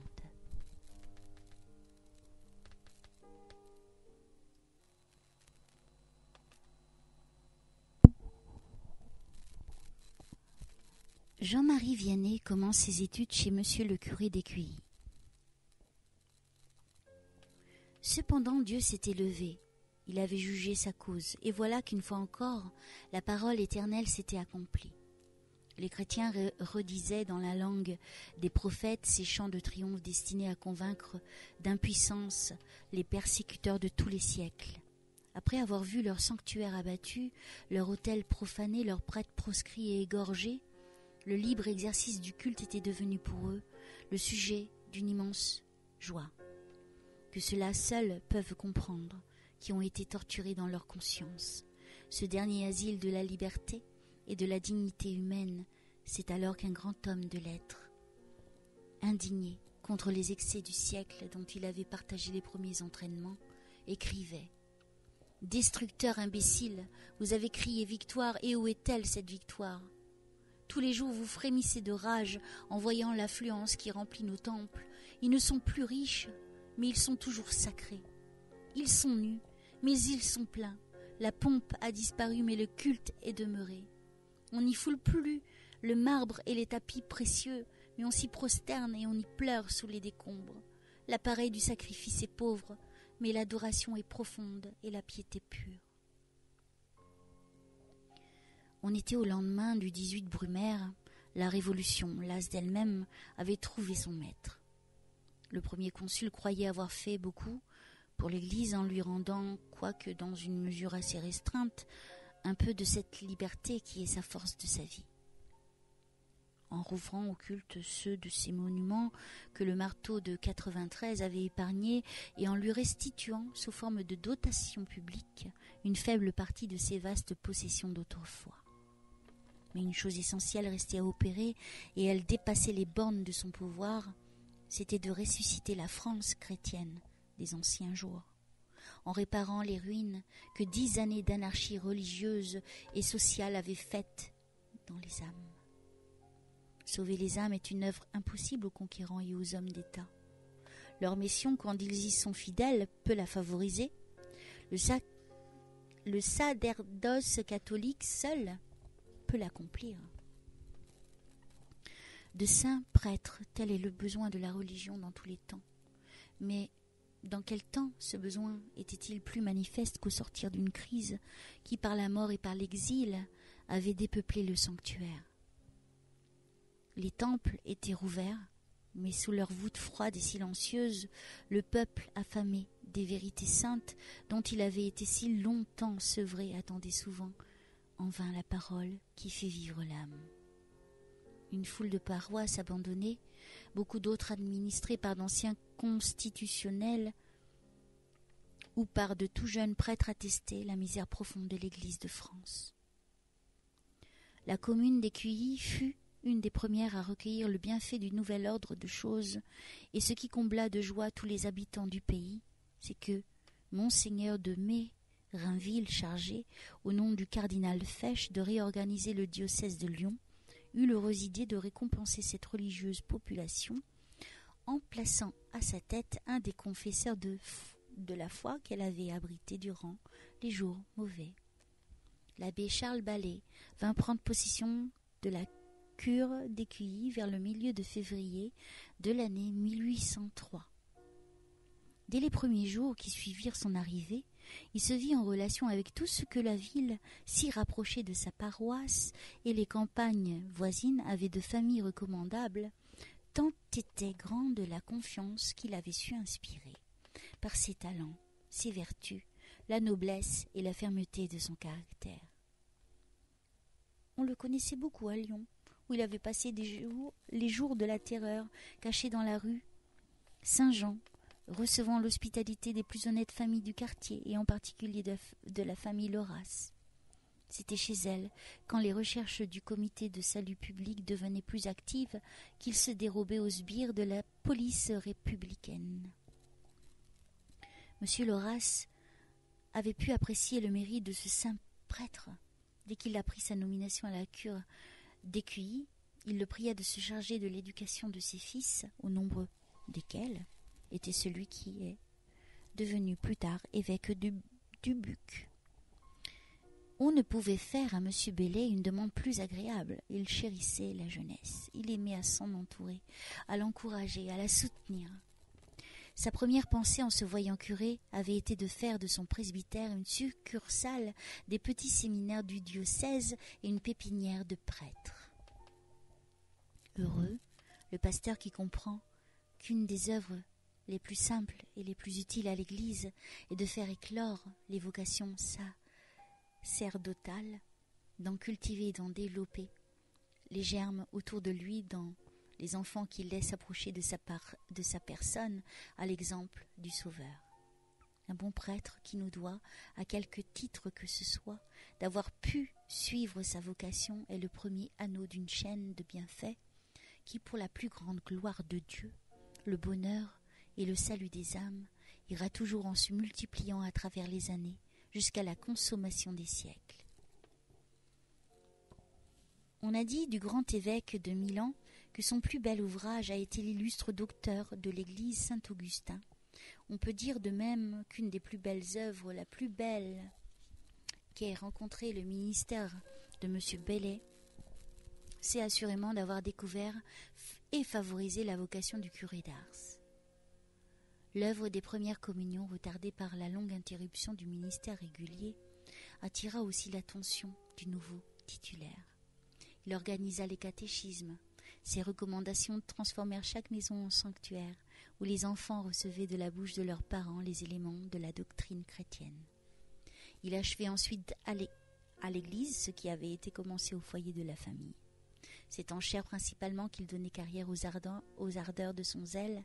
Sa sainte âme se répandait tout entière en des discours où l'on ne savait ce qu'il fallait le plus admirer, de la science qui éclaire, de l'onction qui pénètre ou de la force qui entraîne.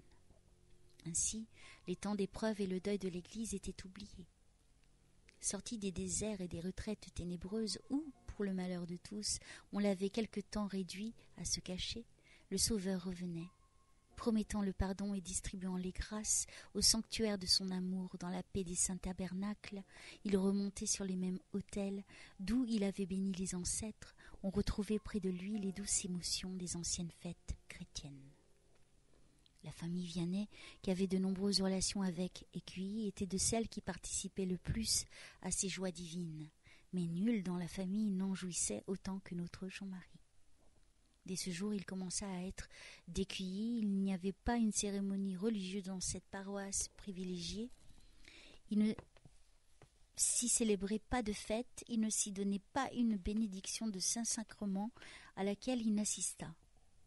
La distance n'était pas un obstacle. Qu'était-ce qu'un lieu? On en aurait fait 10 en ces temps-là pour entendre une messe. Permettez-moi, disait-il à son père souffrant, d'aller encore aujourd'hui à Écuyer. Je dirai tant de pater et d'ave qu'il faudra bien que vos douleurs cessent et cèdent. Des rapports ne tardèrent pas à s'établir entre le nouveau curé et le pieux enfant de Dardilly. Il y a une attraction des âmes comme il y a une attraction des corps. Le spectacle de la ferveur de ce saint prêtre à l'autel fit une grande impression sur le jeune Vianney. Il voulut le voir, lui parler, et le premier effet des entretiens qu'il eut avec lui fut de ranimer dans son cœur une étincelle que la grâce y avait allumée depuis longtemps. Initié, quoique bien jeune encore, aux maux de son époque et aux blessures profondes faites à la religion, par son contact fréquent et intime avec un homme qui avait été meurtri dans la lutte, il ressentit, en entendant M. Bellet, un immense désir de se dévouer, lui aussi corps et âme, à l'Église affligée. Il vit dès lors plus clairement sa place et sa destinée. Il les vit dans le sacerdoce royal de Jésus-Christ. Il comprit que ce divin sacerdoce pour lequel le monde n'a bien souvent que la couronne d'épines qui décora la tête du premier pontife et de l'éternelle victime de la nouvelle loi, attendait, appelait de nouveaux apôtres, et cette voix, en excitant dans son âme tout ce qu'il y avait d'amour et de courage, fit taire les scrupules de son humilité devant l'attrait et le mérite du sacrifice. Dès sa plus tendre enfance, ce but s'était présenté à lui comme le sommet de l'échelle sacrée, dont il commençait à dresser les degrés mystérieux dans son cœur. Ce n'avait été d'abord qu'un instinct, mais à l'âge où il était arrivé, c'était une vocation. À 18 ans, une âme généreuse ne cherche qu'à se donner. Elle ne demande au ciel et à la terre qu'une grande cause à servir dans un grand dévouement. L'amour y surabonde avec la force, et si cela est vrai d'une âme qui n'a reçu sa trempe que d'une nature heureuse, combien n'est-ce pas plus sensible encore dans celle où la nature et la grâce coulent ensemble, comme deux fleuves vierges, dont pas une goutte ne s'est épanchée en vaine passion. Si j'étais prêtre un jour, disait le jeune Vianney, je voudrais gagner les âmes, des âmes au bon Dieu. Sa première communion avait déjà ravivé la flamme de ses bons désirs. Il s'en était ouvert alors à ses parents. Mais il faut convenir que le moment était mal choisi. Les mots de l'église ne paraissaient pas près de finir. Pie VI venait de mourir à Valence, et à qui n'aurait pas tenu compte de la promesse faite à Saint-Pierre, il lui semblait que la papauté s'éteignait en lui. L'avenir était donc plus sombre que jamais.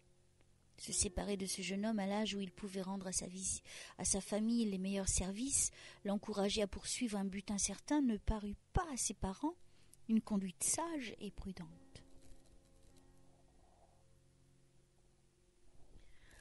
Sans combattre directement le projet de leur enfant, ils convinrent d'en ajourner l'exécution jusqu'à des temps plus heureux.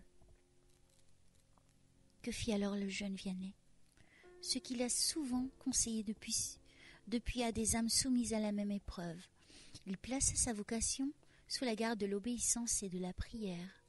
On lui disait d'attendre, il attendit, bien convaincu que ce que Dieu voulait arriverait tôt ou tard, et qu'il avait dans les trésors de sa sagesse et de sa puissance des moyens que les plus habiles ne connaissent pas. Là où la vue des politiques se trouble, et où leur sagesse s'arrête, le regard simple de la foi découvre de faciles issues. Le coup de tonnerre de Marengo et le Concordat de 1801, qui en fut la suite, venaient d'ouvrir à bien des espérances enfouies dans le sein de Dieu une de ces issues miraculeuses. Le jeune Vianney crut devoir en profiter, jugeant que l'heure était venue de répandre le projet qui n'avait cessé de nourrir au fond de son cœur. Il se sentit inspiré d'aller trouver le curé d'Écueillé. C'était là le médiateur préparé de Dieu pour lui ouvrir les portes de sa carrière apostolique et le conduire par la main sur le terrain où l'appelait la Providence. Monsieur Ballet n'eut pas plus tôt fixé sur lui son œil doux et pénétrant, habitué à lire au fond des consciences qu'à l'exemple du Sauveur dont il est écrit qu'ayant regardé un jeune homme, ce seul regard le lui fit aimer. Il se prit d'une particulière et tendre affection pour cette nature simple et droite, ce cœur candide, cette âme élevée. Il encouragea le jeune Vianney à demeurer ferme dans sa résolution. Il lui dit même à cette occasion « Soyez tranquille, mon ami, je ferai pour vous tous les sacrifices qui seront en mon pouvoir. » C'était plus qu'il ne fallait pour amener les parents de Jean-Marie à condescendre à ses pieux désirs. Leur opposition n'avait plus de motif et le patronage de M. Ballet était trop précieux pour qu'on mît à l'accepter l'ombre d'une hésitation. En peu de jours, tous les préparatifs furent faits, et le nouvel élève fut installé chez les parents de sa mère à Écueillé. Telle était l'estime et la sympathie dont il jouissait universellement, que les habitants de Dardilly auraient tous voulu contribuer à son éducation, et s'y seraient offerts de grand cœur s'ils n'eussent craint d'humilier sa famille. Celle-ci, cependant, ne put refuser à tout le monde ce concours qu'on regardait comme un honneur. Madame Bibost, une pieuse veuve d'Écueillé, demanda comme une faveur et obtint la charge gratuite de blanchir le linge et de mettre en ordre le trousseau de Jean-Marie. Ce fut pour elle l'occasion d'aller le voir. Quelquefois et toujours, elle rapportait de ses visites une impression nouvelle de piété et d'édification. Nous avons visité la petite ferme du Point du Jour, qui fut pendant 2 ans l'asile des vertus naissantes du serviteur de Dieu. Et le secret témoin des efforts qu'il fit pour les accroître, alors que chaque jour il apprenait à mieux connaître celui auquel il préparait son cœur, là, pas plus qu'à Dardilly, il ne rencontra jamais aucun objet dont les impressions préparèrent pour l'avenir de périlleux combats à la vertu.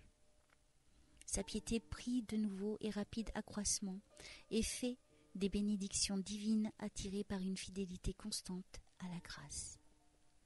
Soit par le malheur des temps dans lesquels s'écoula sa jeunesse, soit aussi par les desseins de ses parents, sur sa carrière et son avenir, arrivé à l'âge où la plupart des jeunes gens achèvent leur étude classique, Jean-Marie ne savait presque rien encore. Cette considération, qui en aurait peut-être arrêté d'autres, ne découragea point son maître. Il ne savait rien, disons-nous, il pouvait à peine lire le latin de ses heures, mais après tout, la science la plus haute et la plus utile, celle que le livre divin de l'imitation, appelle une profonde sagesse et une grande perfection. C'est la connaissance et le mépris de soi-même. Jean-Marie possédait cette science.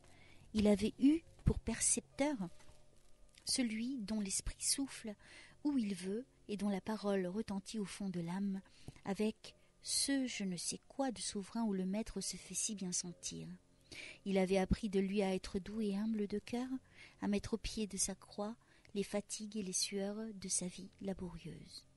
Il avait grandi dans la méditation, le silence et l'obscurité, à l'exemple des saints.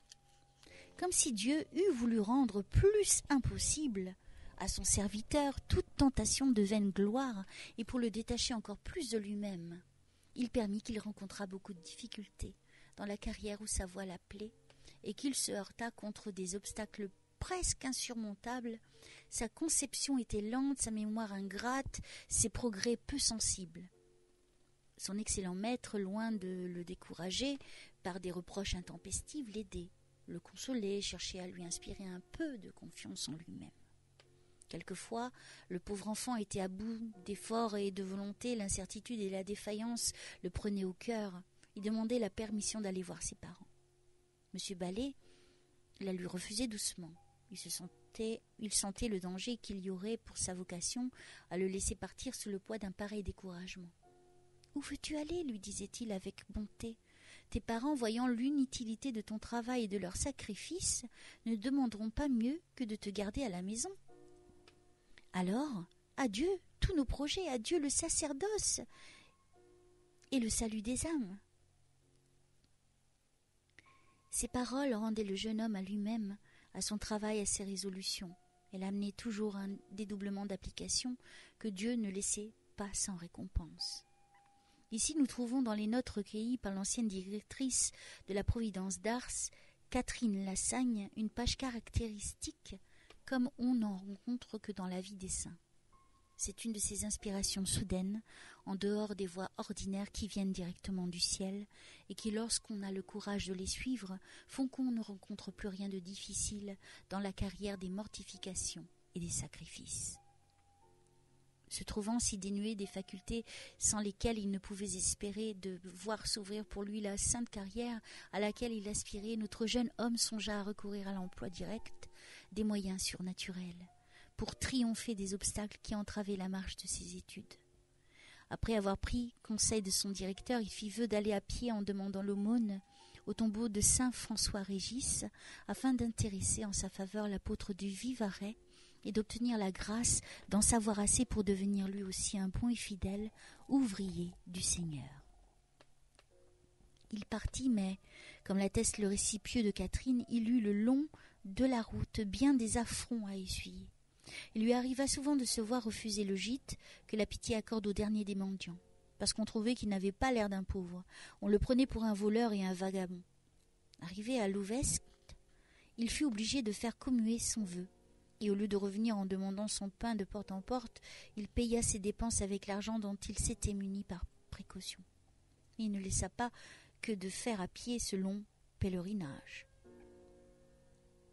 Tant de générosité à l'encontre de si incessante épreuve devait avoir sa récompense. Ses prières furent exaucées.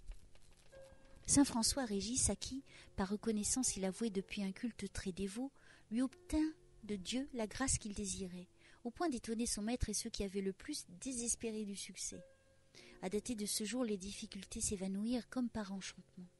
L'arbre de la science eut des fruits moins amers, et l'élève qu'on avait cru incapable ne trouva plus rien dans la culture des lettres qui fut au-dessus de son courage. Plus de 50 ans après, à l'occasion d'une aumône à un pèlerin, le curé d'Ars faisant allusion à son voyage de la Louvesque, « Il vaut mieux, disait-il, donner que de recevoir. J'ai menti une seule fois dans ma vie, en allant au tombeau de saint François Régis. Je m'en suis mal trouvé, On me prenait pour un voleur et on ne voulait pas m'accorder ni pain ni abri. La grâce qui avait inspiré au jeune Vianney ce grand acte de foi et d'humilité lui suscita, quelques années plus tard, un illustre imitateur dans la personne d'un juif converti, le savant théologien Lié Berman, fondateur de la congrégation des missionnaires du Cœur Immaculé de Marie. Il venait de quitter les ténèbres du judaïsme, il aspirait au sacerdoce, mais d'insurmontables barrières se dressaient devant lui. Ne pouvant attendre son secours que du ciel, il eut l'idée d'un pèlerinage à Notre-Dame de Lorette. Il le fit revêtu des insignes de la pauvreté. Dieu permit, en outre, qu'aucune humiliation ne lui fût épargnée. Chemin faisant, il fut pris pour un malfaiteur et comme tel, honni, outragé, méprisé, jusqu'à ce qu'enfin, à bout d'humiliation et de force, mais plein d'amour, de grâce et de consolation, il tomba à genoux devant les murs de la Santa Casa. La lumière alors lui vint à flot. Il connut les desseins de Dieu sur lui. Il vit que tous les obstacles qui s'opposaient à sa vocation s'aplaniraient, que l'honneur du sacerdoce lui était réservé et il se retira en portant dans son cœur une certitude qui depuis ne le quitta plus.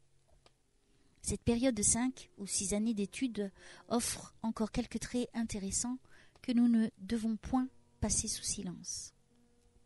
Aussitôt que Jean-Marie eut possession de la chambre qui lui était destinée chez ses parents, les Humbert d'Écueilly, son premier soin fut de conclure avec sa cousine Marguerite, aujourd'hui Madame Veuve Fayolle, certains arrangements relatifs au mode de vivre dont il entendait ne pas se départir.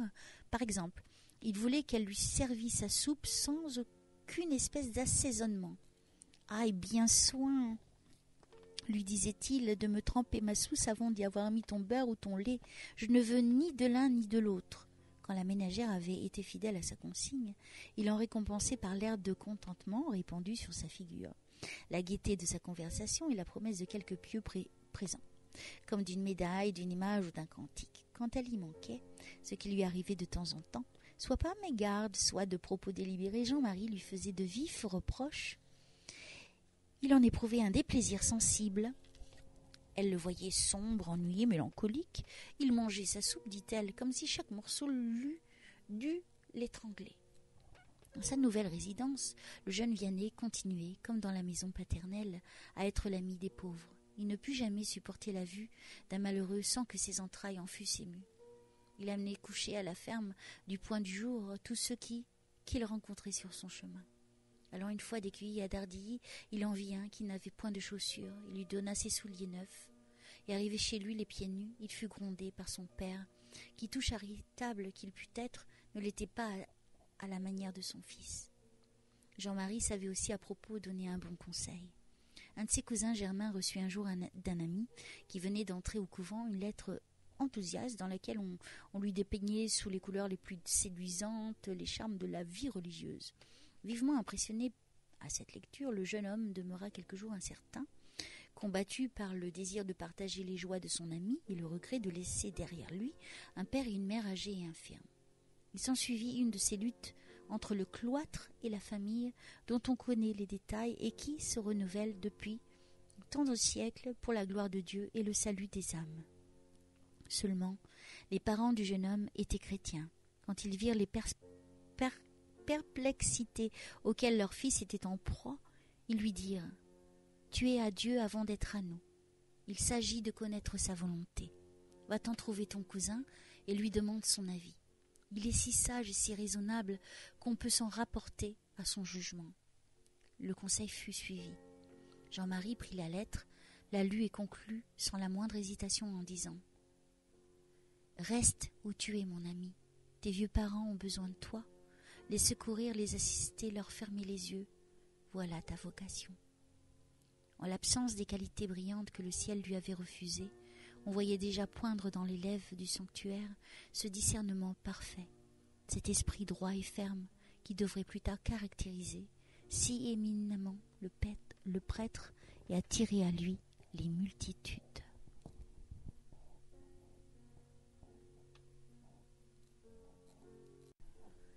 Jean-Marie Vianney enlevait à ses études par la conscription sa retraite dans les montagnes du Forêt. Les craintes qui avaient pu naître dans l'esprit du jeune étudiant par suite de l'insuffisance de ses moyens naturels étaient dissipées, Étant dissipé, de plus grandes épreuves l'attendaient. L'épreuve a pour but de faire connaître ce que vaut une âme. L'homme qui n'a pas été éprouvé, que sait-il? Il ne sait rien, parce qu'il ne se connaît pas lui-même. C'est l'or qui n'a point passé dans la fournaise. Il ne faut donc pas s'étonner de trouver l'épreuve au commencement, au milieu et à la fin de toutes les saintes existences. Plus le Seigneur a dessein d'exalter une âme, plus les œuvres auxquelles il la destine sont grandes et belles, plus il met de soin à l'éprouver. C'est de ce point de vue élevé que, pour les bien comprendre, il convient d'envisager la suite des choses que nous allons exposer, et où la Providence nous a toujours paru jouer le principal rôle. Si nous racontions la vie d'un homme ordinaire, si tout dans la carrière exceptionnelle que nous étudions ne révélait une action incessante et sensible de la sagesse divine sur le juste prédestiné qui se confie en elle avec tant d'abandon, ce ne serait pas sans quelque crainte que nous nous engagerions dans le récit qui va suivre.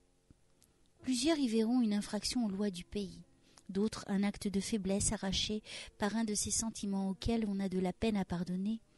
Certes, cela du moins en conviendront. La trame de cette vie héroïque fait assez voir que l'homme qui, par un enchaînement de circonstances presque étrangères à sa volonté, refusa de servir un drapeau qui n'était ni le sien, ni celui de la justice, ne peut pas être suspect de lâcheté. Lors même que ce serait une faute, il faudrait encore la faire connaître. La gloire de Dieu ne fut jamais intéressée à cacher les fautes des justes. Les incroyants peuvent s'en réjouir, les faibles s'en étonner, les esprits fermes dans la foi en prennent sujet d'admirer la supériorité du christianisme qui jamais n'imagina si saints comme les stoïciens voulaient leurs sages. Hommes impossibles, sans passion ni faiblesse, il les conçoit tels que la nature les a faits, vacillants et faillibles, mais capables de racheter par des années de lutte et d'héroïques efforts un instant de pusillanimité. Lorsque M. Ballet vit approcher pour son élève l'époque de la conscription, ne doutant point de sa persévérance, il s'empressa d'aller à Lyon, afin de le faire inscrire parmi les aspirants au sacerdoce. Cette inscription, comme on le sait, l'exemptait du service militaire, mais Dieu permit qu'on oubliât de le porter sur les registres. 3 années s'écoulèrent sans aucune réclamation, tant on était persuadé que cette formalité avait été remplie. Cependant, à la fin de ses classes, quand on en vint à le présenter aux examens qui précèdent l'admission en philosophie, on remarqua que son nom ne figurait sur aucune liste. Le fait de cette omission, d'abord secret, transpira peu à peu, tomba dans le domaine public et parvint enfin aux oreilles de l'autorité qui, sans information préalable, lui expédia un beau jour sa feuille de route pour Bayonne. Cette feuille de route fut, comme on peut le penser, un coup de foudre pour toute la famille. Père, mère, frères, sœurs, parents et amis en demeurèrent consternés. Jean-Marie seul se montra ferme et courageux. Ce qui l'affligeait le plus, c'était la douleur des siens. Après quelques tentatives pour conserver à sa vocation, le pieux élève, M. Ballet, son père, se décida à lui faire un remplaçant au prix énorme de 3 000 francs. Mais 2 jours après la conclusion de cette affaire, le jeune homme avec qui l'on avait traité se ravisa et vint déposer sur le seuil de la maison Vianney son argent et son sac.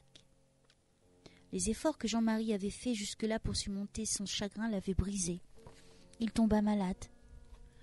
L'autorité militaire, ne le voyant pas arriver au jour indiqué, envoya ses agents, qui proposèrent de l'emmener à l'hôpital de Lyon. Il fallut donc se résigner au départ de cet autre Benjamin. Ce fut le 28 octobre 1809 qu'il entra à l'Hôtel-Dieu. On le plaça dans la salle des consignés, aujourd'hui salle Saint-Roch, pendant les 15 jours qu'il y demeura. Il reçut la visite de tous les membres de sa famille et celle de plusieurs autres personnes que sa patience édifia beaucoup. Ayant appris son entrée à l'hôpital, raconte cette bonne cousine Fayolle, chez qui il avait passé au point du jour sa première année d'études, je me hâtai d'aller le voir dès le lendemain. C'était un dimanche. Je le trouvai au lit avec la fièvre. En me voyant pleurer, il se contint pour ne pas en faire autant. Lorsque je me fus assise à son chevet, il se mit à parler de la sainte volonté de Dieu et de la soumission de ses décrets, avec des paroles si belles belles et si touchantes que je serais heureuse de pouvoir les rapporter. Il me semblait en l'écoutant que mes dispositions changeaient. J'avais moins de peine à trouver bon et adorable tout ce que Dieu pouvait exiger de nous, quelque amer que cela parût à la nature. Il fit plusieurs comparaisons qui, quoique bien simples, portaient avec elles un tel cachet de vérité, qu'elle faisait toucher au doigt tout ce qu'il disait des desseins éternels de Dieu sur ses créatures.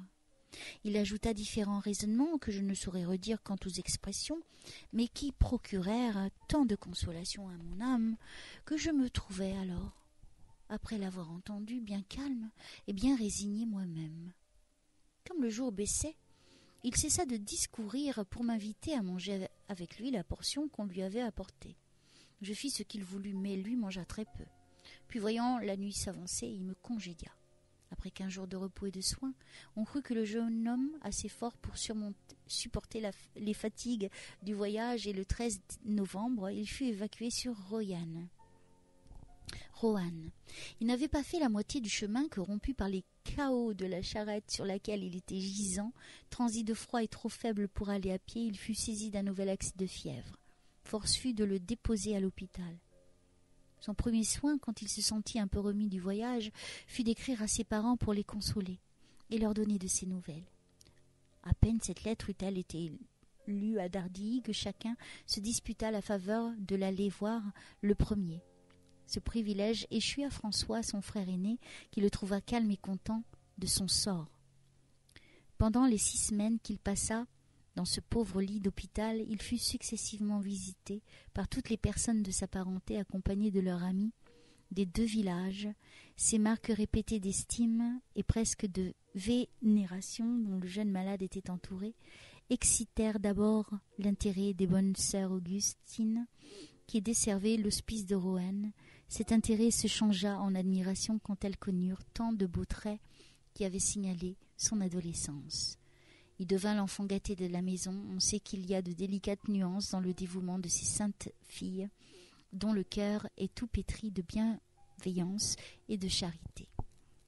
C'était chaque jour des attentions nouvelles. Tantôt elle lui prêtait un bon livre, tantôt elle lui faisait passer quelques gouttes de vin vieux, ou bien elle prélevait à son intention sur le dîner de la communauté les morceaux les plus appétissants. Ces bons soins hâtèrent son retour à la santé. Il fut appelé bientôt à faire partie d'un détachement qui allait se former à la destination de l'Espagne. Le matin du 6 janvier, jour fixé pour le départ de la colonne, il était allé prier dans une église. Il s'y oublia et laissa passer l'heure à laquelle il devait se présenter au bureau de l'intendance pour retirer sa feuille de route.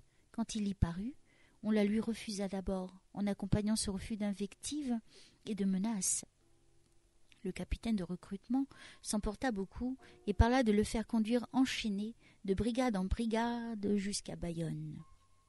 Quelques employés s'interposèrent généreusement. « À quoi bon, dirent-ils, ce déploiement de force? Le pauvre garçon ne songe pas à déserter, et la preuve c'est qu'il est venu se constituer lui-même. » Le raisonnement parut concluant. On lui signa la feuille de route, et il partit, ne méditant pas une fuite, mais ayant comme un pressentiment qu'il ne rejoindrait pas son corps. Il allait devant lui, l'âme oppressée, le visage triste. Il se sentait se réveiller en même temps toutes ses aspirations au sacerdoce, toutes ses répugnances pour une autre carrière et en particulier pour celle des armes. Tant de fois, il avait plaint ces pauvres jeunes gens que la guerre arrachait à leur foyer, qui partaient pour ne plus revenir. Depuis qu'il était à Roanne, il en avait vu d'autres qui avaient déserté et que les gendarmes ramenaient la chaîne au cou. Ces malheureux maudissaient leur sort et mêlaient d'affreux blasphèmes aux injures qu'ils vomissaient contre les représentants de la loi. Les menaces du capitaine Blanchard lui revenaient à l'esprit. L'idée qu'il allait peut-être se trouver assimilé aux gens de cette espèce, lui qui ne s'était plus jusque-là qu'à entendre les louanges de Dieu, lui faisait horreur. Pour se distraire de ces sombres pensées, chemin faisant, il prit son chapelet et eut recours à la très sainte Vierge, son refuge ordinaire, la priant avec tout son cœur et toute sa confiance de ne pas l'abandonner. Le secours demandé ne se fit pas attendre, car, presque au même moment, il rencontra sur sa route un inconnu qui s'approcha de lui d'un air bienveillant et lui demanda où il allait et pourquoi il était si triste. Jean-Marie lui raconta son histoire. Le jeune homme lui dit de le suivre, qu'il n'avait rien à craindre avec lui. En même temps, il se chargea de son sac qui était très lourd, et que le convalescent avait de la peine à porter. Puis ils quittèrent le grand chemin pour se jeter à travers champs. Jean-Marie suivit son guide sans se faire prier, ne sachant pas où il avait l'intention de le conduire, mais résigné à tout, sauf, comme il l'a dit depuis, à tomber entre les mains des gendarmes. Ils marchèrent longtemps, traversant des bois et des montagnes et s'éloignant le plus possible des lieux habités et des sentiers battus. Jean-Marie était accablé de fatigue, mais son compagnon le ranimait par de bonnes et encourageantes paroles. La nuit vint, sans qu'ils eussent fait halte nulle part. Enfin, vers 10 heures du soir, ils s'arrêtèrent devant une maison isolée. L'inconnu frappe, une voix lui répond du dedans, et bientôt un homme et une femme se présentent. Ils s'étaient relevés tous les deux pour voir qui venait, à cette heure avancée de la nuit, leur demander l'hospitalité. L'inconnu échange à voix basse quelques mots rapides, puis il disparaît. Et depuis lors, M. Vianney ne l'a plus revu, n'en a plus entendu parler et a toujours ignoré qui il était. Cependant, ces braves gens s'empressèrent autour de l'hôte que le ciel leur envoie. Ils lui servent à souper, et pendant qu'il mange et que le mari lui tient compagnie, la femme met des draps blancs à l'unique lit qui fut dans la maison. Quelque résistance de Jean Vianney se crut obligé de faire, il fut contraint de l'accepter. Ses nouveaux amis allèrent coucher au Fenil. C'était un jeune ménage vivant tout petitement de son travail. Le mari était sabotier. Le lendemain, il dit à son hôte qu'il était pauvre, qu'il ne pouvait pas le garder, qu'il n'avait pas assez d'ouvrage pour occuper un compagnon. Mais il allait le mener dans un endroit où il serait en sûreté. Jean-Marie se laissa persuader. Que pouvait-il faire de mieux que de se fier à la Providence, qui s'était montrée si bonne pour lui dans les événements de la veille? L'amour le plus prévoyant n'aurait pu les disposer autrement, lors même que l'amour seul y aurait mis la main. La maison du sabotier était à quelque distance d'un village appelé les Noé, à l'entrée de la grande forêt de la Madeleine, sur les limites des départements de la Loire et de l'Allier. C'est là que Jean-Marie fut conduit, et le personnage auquel on le présenta était précisément le maire de la commune. Le maire, chargé de cacher un conscrit réfractaire, la chose n'était pas rare à cette époque.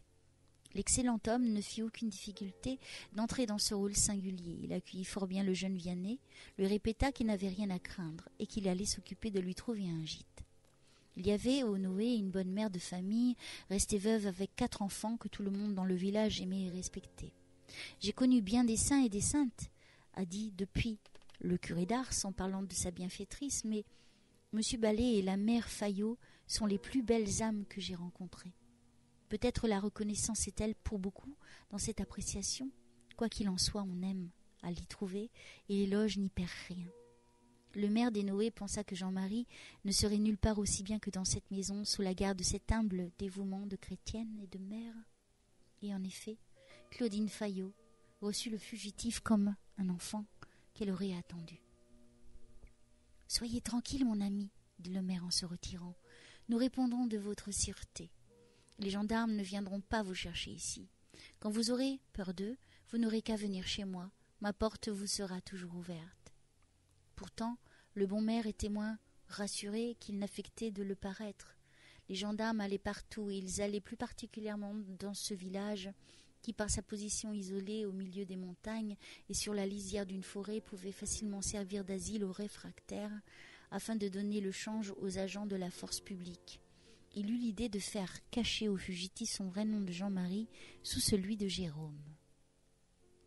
On ne peut dire toutes les attentions que sa nouvelle mère adoptive eut pour lui pendant le temps qu'il demeura chez elle. Elle ne le distingua de ses propres enfants que par la part plus large qu'elle lui fit dans ses continuelles tendresses. Ayant remarqué qu'il mangeait fort peu, elle alla jusqu'à se lever la nuit, afin de s'assurer par elle-même s'il dormait bien et s'il n'avait besoin de rien. Le jeune Vianney, de son côté, brûlait du désir de se rendre utile et de payer en bons offices de tout genre d'hospitalité de ces braves gens et le gracieux accueil qu'il en avait reçu. Il pensa à se proposer au maire pour faire l'école. L'offre fut acceptée avec beaucoup d'empressement. Il s'occupait toute la journée à instruire les enfants du village avec tant de dévouement, de patience et d'assiduité qu'il acheva de se concilier l'estime et la reconnaissance universelle. Le soir venu, on faisait la prière en commun dans la maison de la mère Fayot, et comme, avant d'envoyer au lit ses enfants, elle voulait qu'ils se présentassent à monsieur Jérôme pour lui souhaiter le bonsoir et l'embrasser. Elle remarqua qu'il détournait son visage afin de ne pas recevoir les caresses de sa petite fille âgée de 7 ou 8 ans.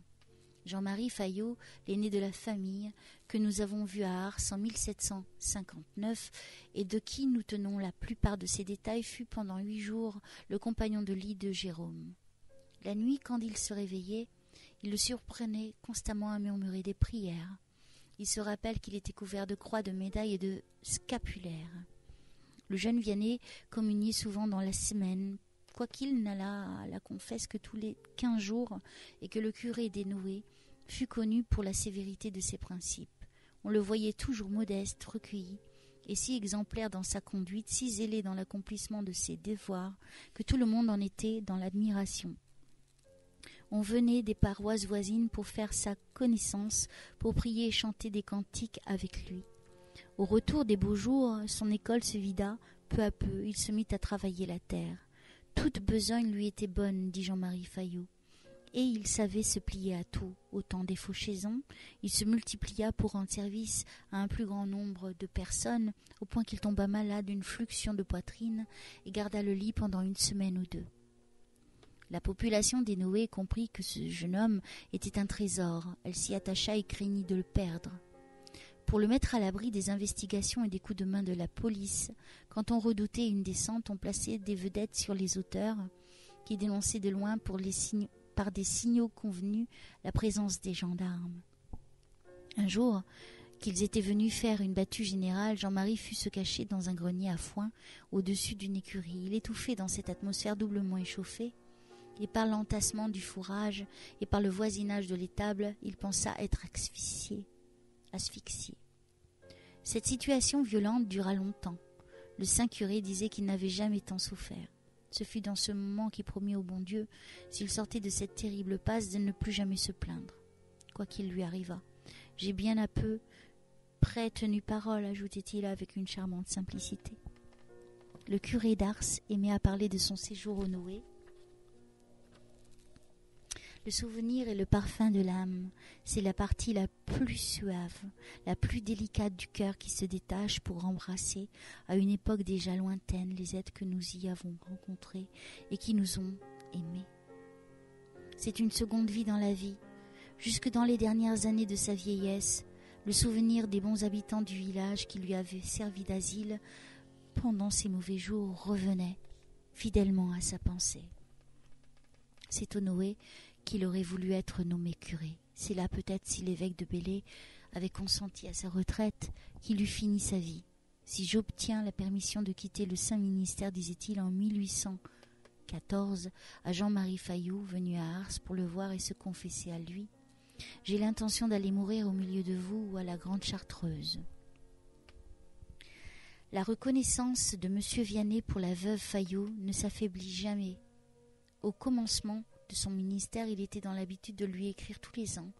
Une de ses lettres a été publiée. Elle est trop bien l'écho de son âme aimante pour que nous ne la reproduisions pas. Ars, le 7 novembre 1823. Madame Mère Fayot, je ne pourrais vous exprimer la joie que je ressens de vous écrire tous les ans. Je méditais le moyen de vous aller voir pour vous témoigner de nouveau ma reconnaissance pour tous les bienfaits que vous m'avez prodigués pendant mon temps de tristesse et de bannissement. Quoique je sois très éloignée de vous, je vous assure qu'à chaque instant vous êtes dans mon esprit, et principalement pendant la Sainte Messe, où je demande au bon Dieu de vous consoler dans vos maladies ou dans vos peines. Il y a un de mes paroissiens qui est de vos côtés. Il m'a dit que dans l'été il irait chez lui et moi chez vous, où nous passerons un heureux moment, en parlant du bon Dieu et du bonheur que nous attendons dans ce beau ciel, qui sera votre récompense de tant de bonté pour moi. Peut-être avez-vous supposé que ne vous écrivant pas, je ne pensais plus à vous, et que j'avais déjà oublié tout ce que vous avez fait pour moi. Non, ma chère bienfaitrice, vos bienfaits sont si profondément gravés dans mon cœur qu'ils ne s'en effaceront jamais. Je pense souvent à vos braves enfants, qui étaient pleins de bonté pour moi, je les prie bien de penser à moi dans leurs prières.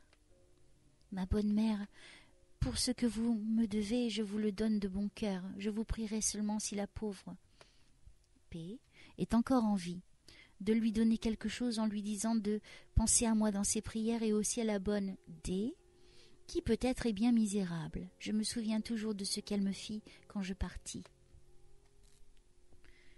Vous direz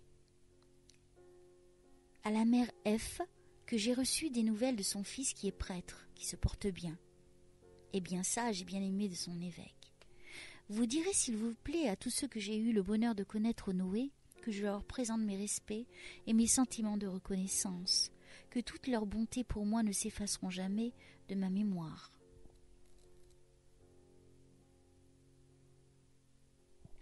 Vous direz à ces deux respectables filles qui sont près de la cure que je les prie de vouloir bien recevoir mes sentiments de reconnaissance de leur bonté à mon égard.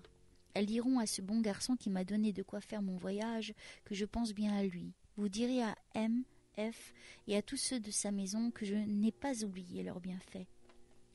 Et vous ferez bien des compliments à la bonne T qui était chez vous quand j'y étais. J'espère que l'été prochain j'irai vous visiter.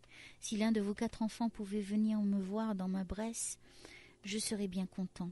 J'aurais bien du plaisir à recevoir ceux qui m'ont fait tant de bien. Je vous dirai que je suis dans une petite paroisse pleine de religion qui sert le bon Dieu de tout son cœur. Je finis ma bonne mère en vous priant de présenter mes très humbles respects à M, votre respectable curé, lui disant combien je lui suis redevable de ses bienfaits dans mon temps d'exil. Pour vous, ma bienfaitrice, je vous prie d'agréer tout ce que mon cœur est capable de vous témoigner. Jean-Marie Vianney, curé d'Ars.